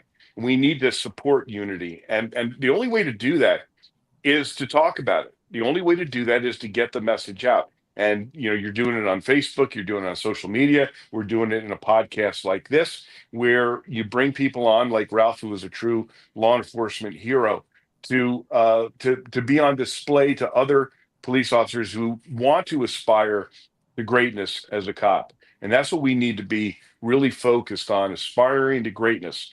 And even and the only way to do that is to communicate it. Yeah, Randall, like one of the things I said is when I first came on this job, I'm going back to 1981, first coming on this job, you were worrying if you screwed up, you were going to get yelled at. man, I'm going to get dragged in. The captain's going to go up one side and down the other. Then as you start progressing into the 90s, then you were worrying about, and I'm talking for minor stuff. Geez, now I might get suspended. Well, as you get into the 2000s, you were like, geez, now I might get fired. I didn't do anything. I was just doing my job. Then 2020 comes, and every cop out there, every time he put his uniform on and went to work, had to worry about going to jail for just doing his job. Yes. And it's sad. We could sit here and talk about tons and tons of cops that were arrested for doing nothing but their job. We need to change that. Aaron Dean, culture. Fort Worth. Come on. Need to change that culture. Go. What do you got? An attack dog? I got a cat about that big, and he wants to be on my lap at this particular moment. Outstanding. Watch out, Ralph's on here. I got dogs in the other room. No, we've got to do better. Literally, the emotional and mental health aspect of law enforcement. There's always been issues, but now I'd have to say that most of the post-traumatic stress that I see and I deal with as the founder of the Wounded Blue, it is actually created by leadership and by the administrations of cities and of police agencies. Somebody said earlier, we eat our own, and that is absolutely true. When we look at the way we treat each other, it's horrifying sometimes to see the way cops treat each other, let alone administrations, the way they treat their police officers. The cops are expendable anymore. Instead of realizing the individual and exemplifying them for their service, many of the police administrations of today utilize them only for cannon fodder, and as soon as there's a political issue, they destroy them. And this is part of the nature of law enforcement that needs to change. And I thank God that Kamala Harris didn't become the president of this country. We would be destroyed had she gotten elected, or Hillary Clinton. It's just the thought of it gives me agita. The fact that Donald Trump became the president at least restores some sense of normalcy at the highest levels, but it hasn't trickled down yet to the point where the ship, in order for this trajectory of law enforcement to get back to where some semblance of normalcy, it's going to take a generation. In my book, Rescuing 911, I talk about the crisis of law enforcement that we are facing. We are still in the midst of it, boys and girls. We are right in the middle of the crisis of the criminal justice system in America. We still have incredible amounts of not enough cops in our cities. We still have the difficulty. Nobody wants a job. Nobody wants a job, exactly. So recruitment is still at very, very low levels, and it's going to take a generation to fix this. And the only way we're going to fix this is if we understand the truth, and that is that we have destroyed what it meant to be a cop. Now, here's a perfect example. I did almost 25 years as a police officer. Unfortunately, the reason I didn't stay as a cop was because I had a stroke in my police car, which ended my career. But I had to do 25 years. Instead of making it more attractive to be a cop, now in the state of Nevada, they said, well, you know what, 25 years, that's not enough. Now you got to do 30 years to get a retirement, and it won't be as good as the retirement that you had 10 years ago. So the cities and the states are not doing anything to help the problem. We should be making it better to be a cop. We should be making it more attractive to be a cop. And instead, we're doing just the opposite. 100%. And then they can't understand.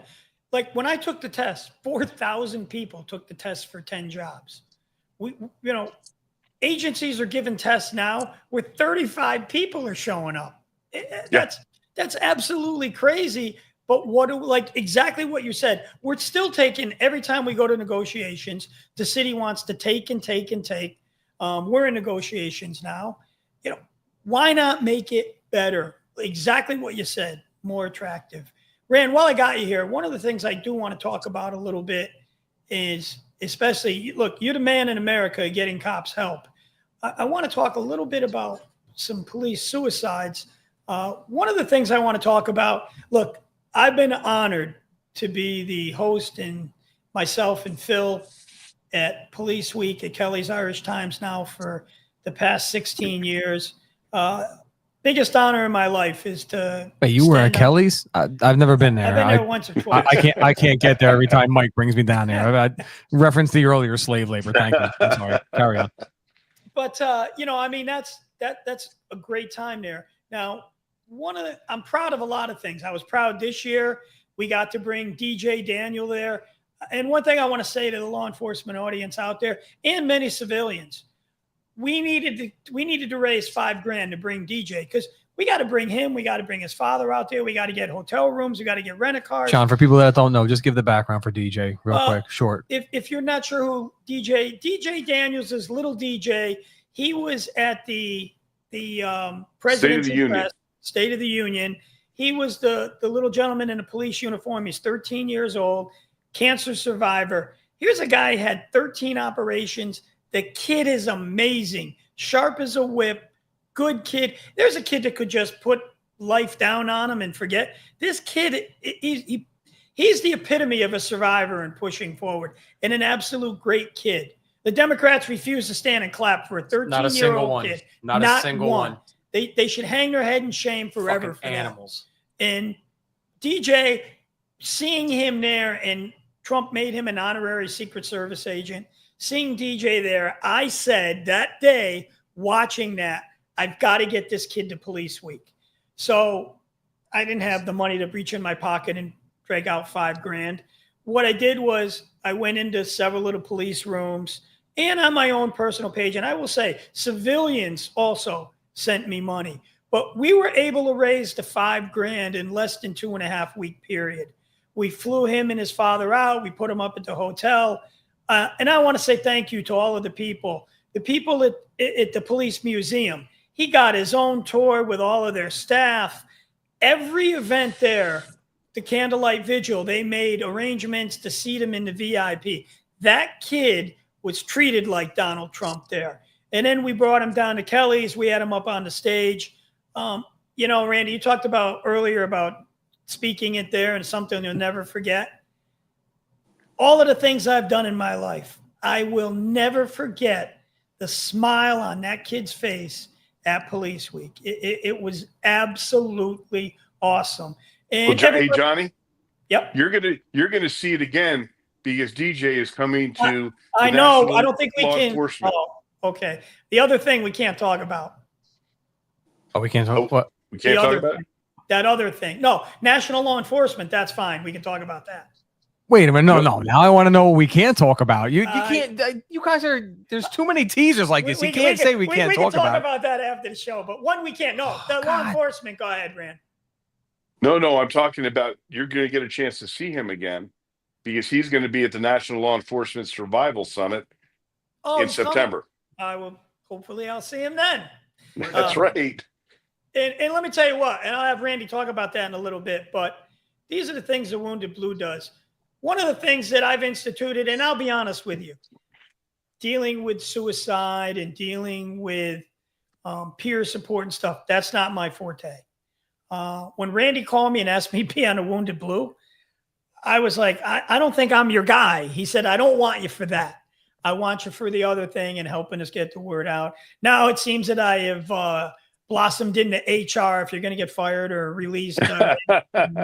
But I was very hesitant, and I am so glad that I took Randy up on that position and seated on that board, because now I'm seeing firsthand the wonderful things that the Wounded Blue does. It's awesome, and I absolutely love being there. One of the things, and this is only because of Randy, and what I've learned with the Wounded Blue, because I did in Connecticut as the FOP state president. I did deal with all of our survivors, and I always extended everything I could. But I learned a lot from Randy how to take care of these folks better. One of the things we do at Kelly's now is people who are survivors of police suicide, widows, widowers, they generally feel that they're not in the same group as, the guys that are going on the wall for other reasons. And they sometimes feel left down and alone, which is the worst possible place that they can feel when they're there anyway. We instituted at Kelly's, and I'm proud of this. I reach out. There's a group called Blue Wives Matter. They deal with a lot of the survivors. I reached out. They actually reached out to me. They were bringing a survivor 2 years ago to Police Week, and she was outside of Kelly's crying because her feeling was her husband was forgotten. So I said, let's do something to change this. And this is things that I learned from Randy. This is not me. But I brought her in. We put her up on the stage. She got to tell the story of her husband. For this lady, it was the greatest moment of her life. And to the calls and the letters and the thank yous, not from just her, from people I didn't know, to say, thank you for thinking of us. We have made that an every year event now. That will always happen down there. But I want to have Randy talk about the Wounded Blue, on how we operate. If you're an officer that's out there and you're struggling, and you can be the strongest guy, you can be a SWAT team leader, it hits everybody at some point in time during their career. Most of us can push through it and it's not a big deal. Some people act in different ways. People have personal problems, marital problems, family problems, and they take a permanent solution to a temporary problem. We can help you, thewoundedblue.org. But Randy, can you please elaborate a little bit of the things that we can do out there with the Wounded Blue, that we can help our brothers and sisters emotionally? I am so proud to be the founder of this organization. We are a national peer support organization made up of all cops who have faced the struggles of being either physically injured, seriously, or psychologically injured. All my cops that have been on this, that are on this team, the peer advocate support team, have been shot, stabbed, beaten, run over, screwed up, and screwed over. And yet they continue to serve. We have officers who've been blinded, officers who've been crippled, and yet they continue to serve their brothers and sisters and save lives. We are saving lives, saving careers, saving marriages. Because here's the reality: we will all face the darkness during our career. We will all see things that we are not meant to see, and will affect us. Now, how it affects us will vary upon every single human being. But here's the reality: we all think we're walking this journey alone when we're either physically injured or emotionally injured, and we're not. You have people that care about you, and the Wounded Blue is a peer support organization that's doing some miraculous things. We've helped more than 15,000 cops in the last 6 years, which is an astounding number. So I ask you to go to thewoundedblue.org, see who we are, see what we do. If you are struggling, please reach out to us. You don't have to walk this journey alone. Our motto is really, really important to us: never forgotten, never alone. Now, remember, I understand this permanently, because what ended my police career was I had a stroke in my police car in the middle of the night in Las Vegas, and my own department turned its back on me and said, well, we're just not paying your medical bills. We're not giving you your benefits. And I was like, wait a minute, you can't do that. And then cops started reaching out to me from around the nation because of my visibility, writing, articles and writing books and being on cops. Out of desperation, Randy, I know you don't know me, but I was shot in the line of duty. They've thrown me away. I don't know who to talk to. And I realized that this is a national issue. So this organization, the Wounded Blue, consider Concerns of Police Survivors. A great organization. If you're killed in a line of duty, they're going to be there for your family. There was nothing like that. So we worked with Concerns of Police Survivors. We modeled ourselves a little after what they do. And now we have become an incredible source for every police officer in America, whether you are either working now or you have been. Because even if you're retired, what you've seen never leaves you. You don't have to walk that journey alone. And that's why our National Law Enforcement Survival Summit, which is coming up in September, is absolutely life changing. We have had cops stand up and say, if it weren't for this conference, I was going to take my own life. Some of the greatest speakers in law enforcement will be coming. John Mattingly, who was the survivor of the Breonna Taylor shooting, and of course the subsequent vilification of law enforcement. His story is incredible. And let me say this too. What the Wounded Blue does, it touches lives in amazing ways. We just had an incredible success with a police officer who had been severely injured in the line of duty, was basically confined to a wheelchair, told he would never walk again, was abandoned, fired by his agency. Well, guess what? We have a donor who we sent him to the final spinal surgeon in the United States. This is 6 years after his injury. Today he's walking. He will dance with his daughter at her wedding in September. We paid for every penny of it. We've spent more than $1 million in fixing cops in the last year and a half. So what we're doing is incredible. I urge you to go to thewoundedblue.org and see who we are, see what we do, and reach out if you need it. And one of the most important things that for me with the Wounded Blue is it's anonymous. I don't know how many of you folks been out there where you called your local EAP and 20 minutes later you're getting a call from a captain or a lieutenant who says, hey, can you come in and talk to me? Hey, bring your badge and gun. Hey, because EAP, they're not our friend. Look, they're paid by the city. They're not paid by us. They're not paid by the union. And they work for the city. So they're going to pass on. They can tell you it's going to be anonymous and we're going to provide you help. What I love about the Wounded Blue, you can call in to us. Our number's on the website. We can provide you directly. You can do it on your iPad. You can do it on your phone. We can hook you up with some of the psychologists. You can talk to somebody and you can tell them your name is Mike Burke or Randy Sutton or Johnny Krupinsky. You don't have to provide any real identification. You don't have to tell them what department you're from. And you can get the help that you need, knowing you're never going to have a problem at the job.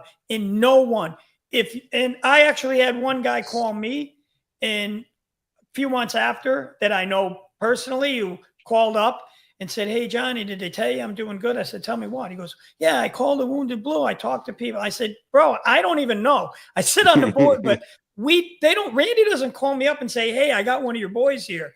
It is completely anonymous. And I can tell you with the veracity of Randy, I think you all know me, we could get subpoenaed all day long. You could put me in jail before I'd ever reveal the name of anybody that ever called us for help.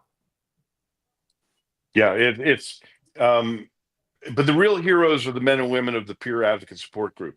And let me ask you this, those of you who are watching, think about coming to the Survival Summit. It's every aspect of surviving a law enforcement career, physically, emotionally, psychologically.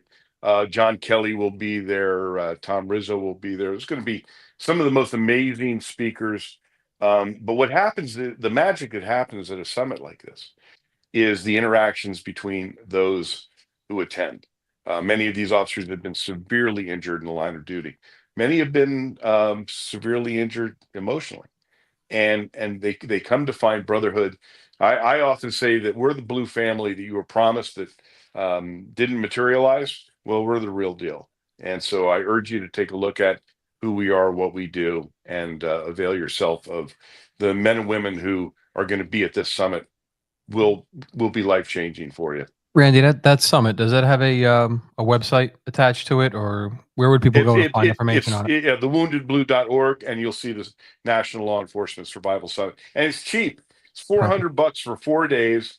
We're going to be at the Pal Station Hotel, which is given $100 a night room rates for us. It is literally amazing. And the friendships that take place, The relationships that are made there are life altering. And something else too, folks, on that. We have a lot of these people running around saying, "Oh, I'm the peer support. I'm in charge. I'm the person who has to check on my people." If that is your function within a police department, if you're peer support or the person in charge of it, please make your way to this training. We're going to provide you with the best training out there that may help you save a life. And one of the biggest complaints I hear about that is there's not a lot of training for us. This is one-stop shopping. So if that's something that you're any way remotely involved in, please make your way out to Las Vegas. It's a great city to come to, and the training that we're going to supply you is second to none. And if you are a police leader and you're talking the game, now it's time to put up, because if you're a chief, a deputy chief, send your people.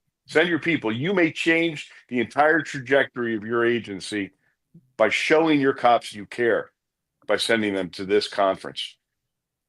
No, kind of like this police chief right here, right? I mean, that's like, that's how you show your cops you care, right there. Well, he actually needs to go. Listen, I'm going to tell you right now on the break, Blue actually says that he's still there. He's still an active chief. Just going to put that out there. So let me say this too. If you have those who are listening to this, if you have questions, you can contact me directly. I'm very easy to find. I'm Randy at thewoundedblue.org. So if you have questions, you have comments, you want to talk to me directly, please don't hesitate to reach out. I'm really, really accessible. Randy at thewoundedblue.org. Randy, looking forward to seeing you. I'll see you next month. One of the things that we do with the Wounded Blue, we also support Billy McGee and Athletes for America. Billy does a 9/11 fundraiser in which he sends some of that money to the Wounded Blue, and we do appreciate that, Billy. We will be in Lafayette, Louisiana, with all the reigning world champion pickleballers. Me and Randy will go out there and lose our 11th or 12th game in a row here. But I'm looking forward to seeing you. Randy, thank you very much. Ralph, I can't thank you enough. Staff here. Of course, Greg, my driver today, my Uber driver. Thank you for coming up. We appreciate it from everybody. Johnny Krupinsky saying thank you. Oh, that's it. We're out. No plugs, no nothing. Randy, you got. No, wait. You got you, Johnny. Is this your first rodeo? Come on now, bro. We gotta go. We gotta go around the horn, and you got to give everybody their plugs. Now, listen, because we're all scared of Ralph. We're giving Ralph. Ralph you definitely go. There it is. Yep, 100%. Put the link right up there. There's the Amazon link for the book. Anything else you want to plug, Ralph, or before we cut you off? Well, the TV series, there's 1 season, 6 shows. Street Justice the Bronx, now on Hulu, and Philo. And definitely plug whoever the Daily museum Man guy that came and hung all of those plaques. That was me. that hung all. Ralph, again, thank you very much. Thank you, Love Ralph, you, for brother. having me on. I want to thank Randy for what he does. Very important work, and it's great to have someone who does that. And I want to give a shout out to all our active law enforcement and retired law enforcement, and especially our military. Outstanding. All right, Randy, you're up. Now that we gave Ralph his time. Where's the book? There it is. There's a lot of competing books on here today, bro. Yeah, this is my latest book. This is my 5th one, and this is an important work. I wish all of America could read this. Not cops. I mean, cops are of course welcome to it as well. But this brings light to the criminal justice crisis facing our officers in America and the people, and it's really a call for action. The action is unify with your law enforcement. It's the people are the police, and the police are the people.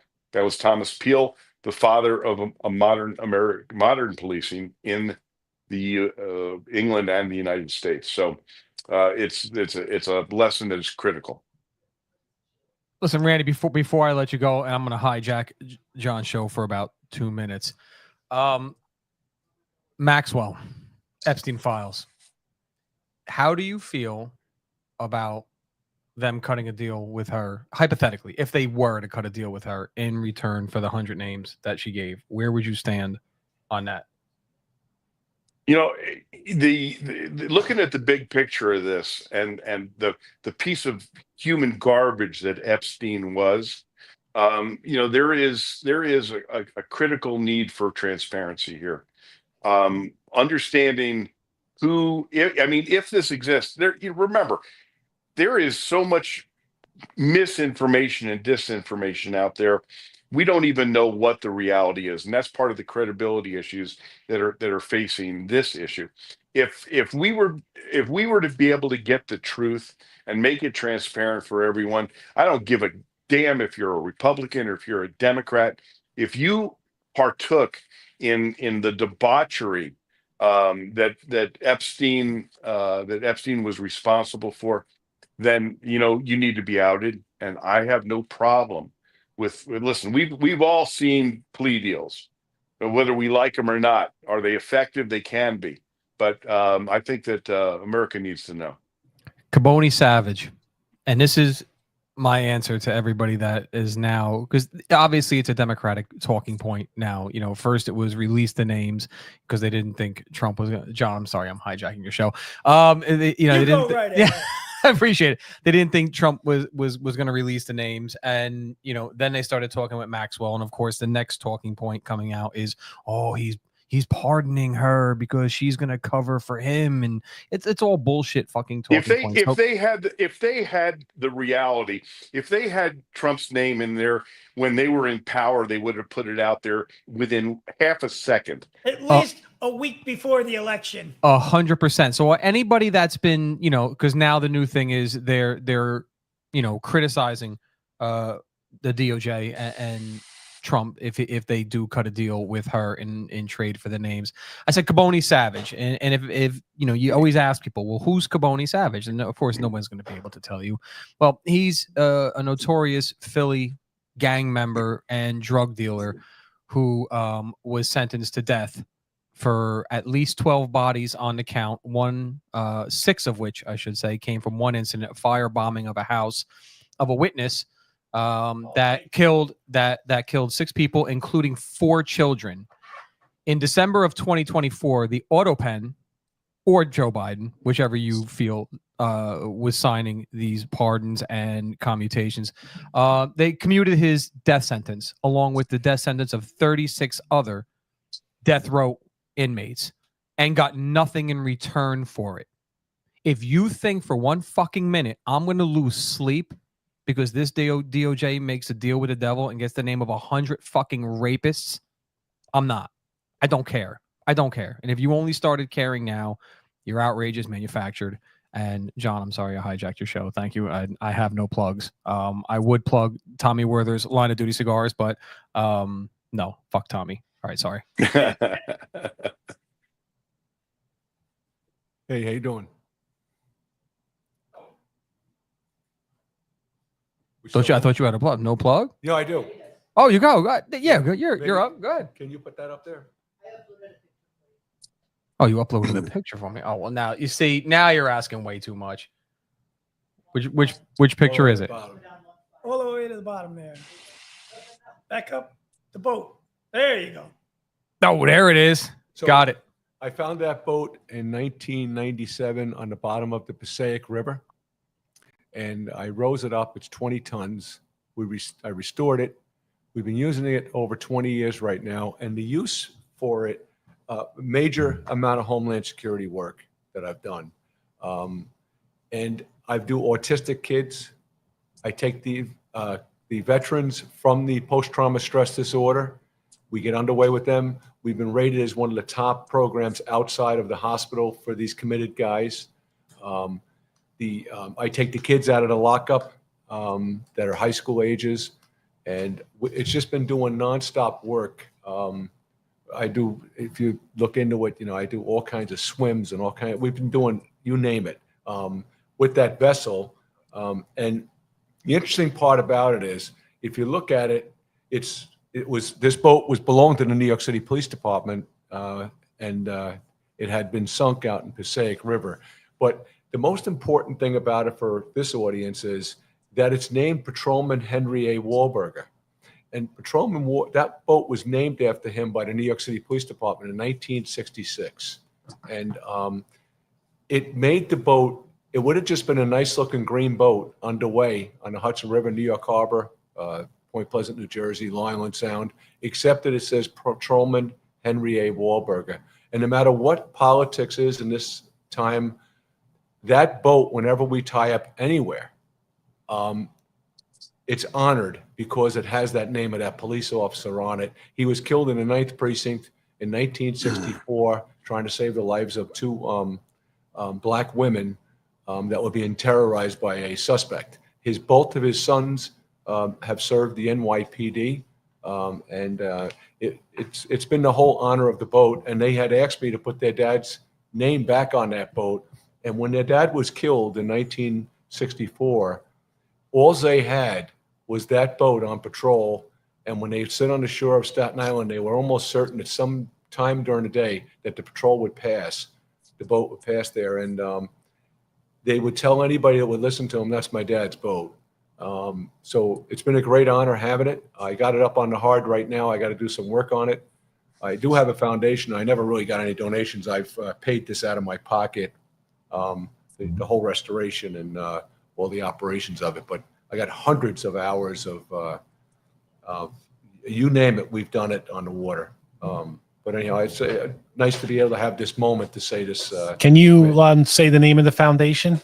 Yeah, it's Launch 5 Foundation. Launch5.nation? No, Launch 5 Foundation. Oh, launch5foundation.org? Yes. No. Yeah. Launch5.com. Launch5.com. Launch5.com. Yes. All right. So It's up on the screen. it's up on the screen. All right. So if anybody wants to make a donation to that, we'll match the next 100 that comes in. Oh, that's All right. appreciated. And also, now, you know, I'm just like my brain works different than anybody else. I just want to know. I want to know. Well, I want to know the story behind how an NYPD harbor boat sunk in the Passaic River.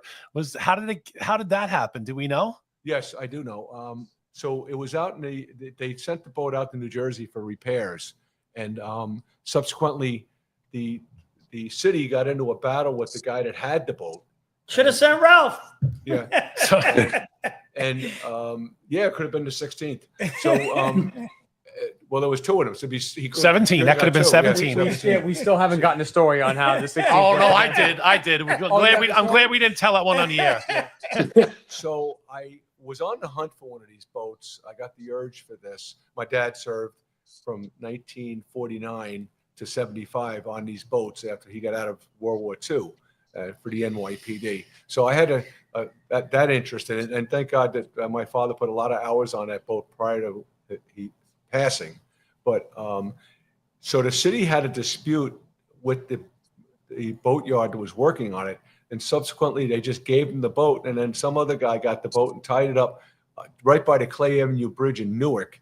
And when I was out there working, a Newark sergeant told me, he said, "You see the building across the street?" He says, "Yes." I said, "Yes."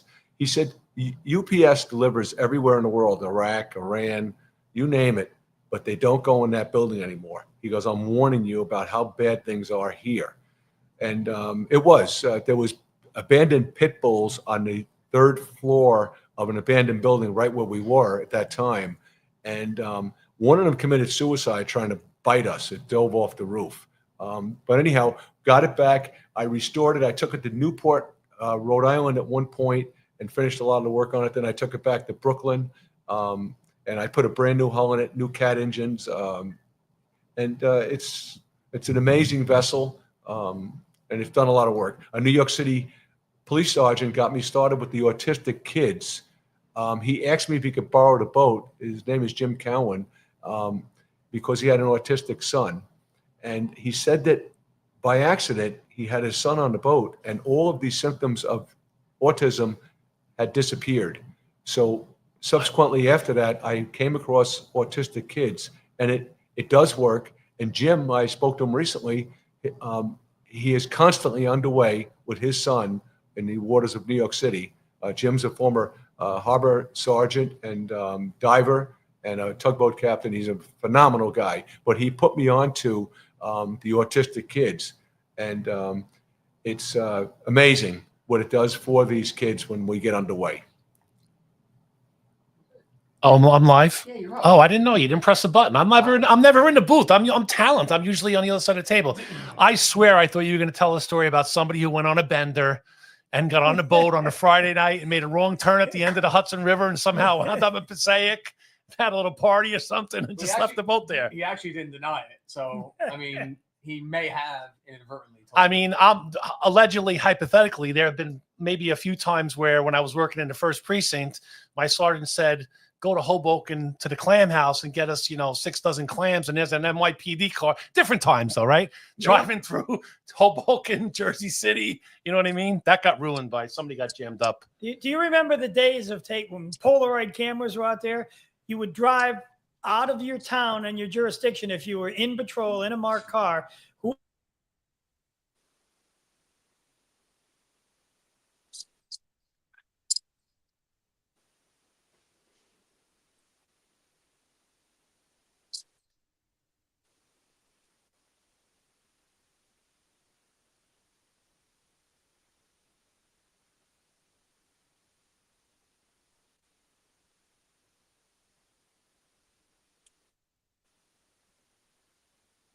Police car and drive like 2 boroughs away and drop them off like at the borderline of Nassau County in Queens or something. Then you wouldn't see them for like a month because they had no idea how to get back to Manhattan, allegedly. Hypothetically.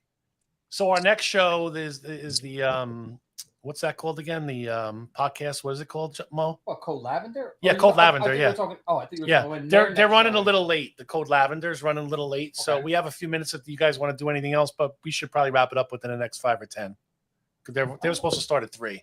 Wrap it up. You got food coming, right? Yeah, I got food coming from All right, Garra's Pizza. Garra's Pizza in lovely downtown Phillipsburg. That's uptown.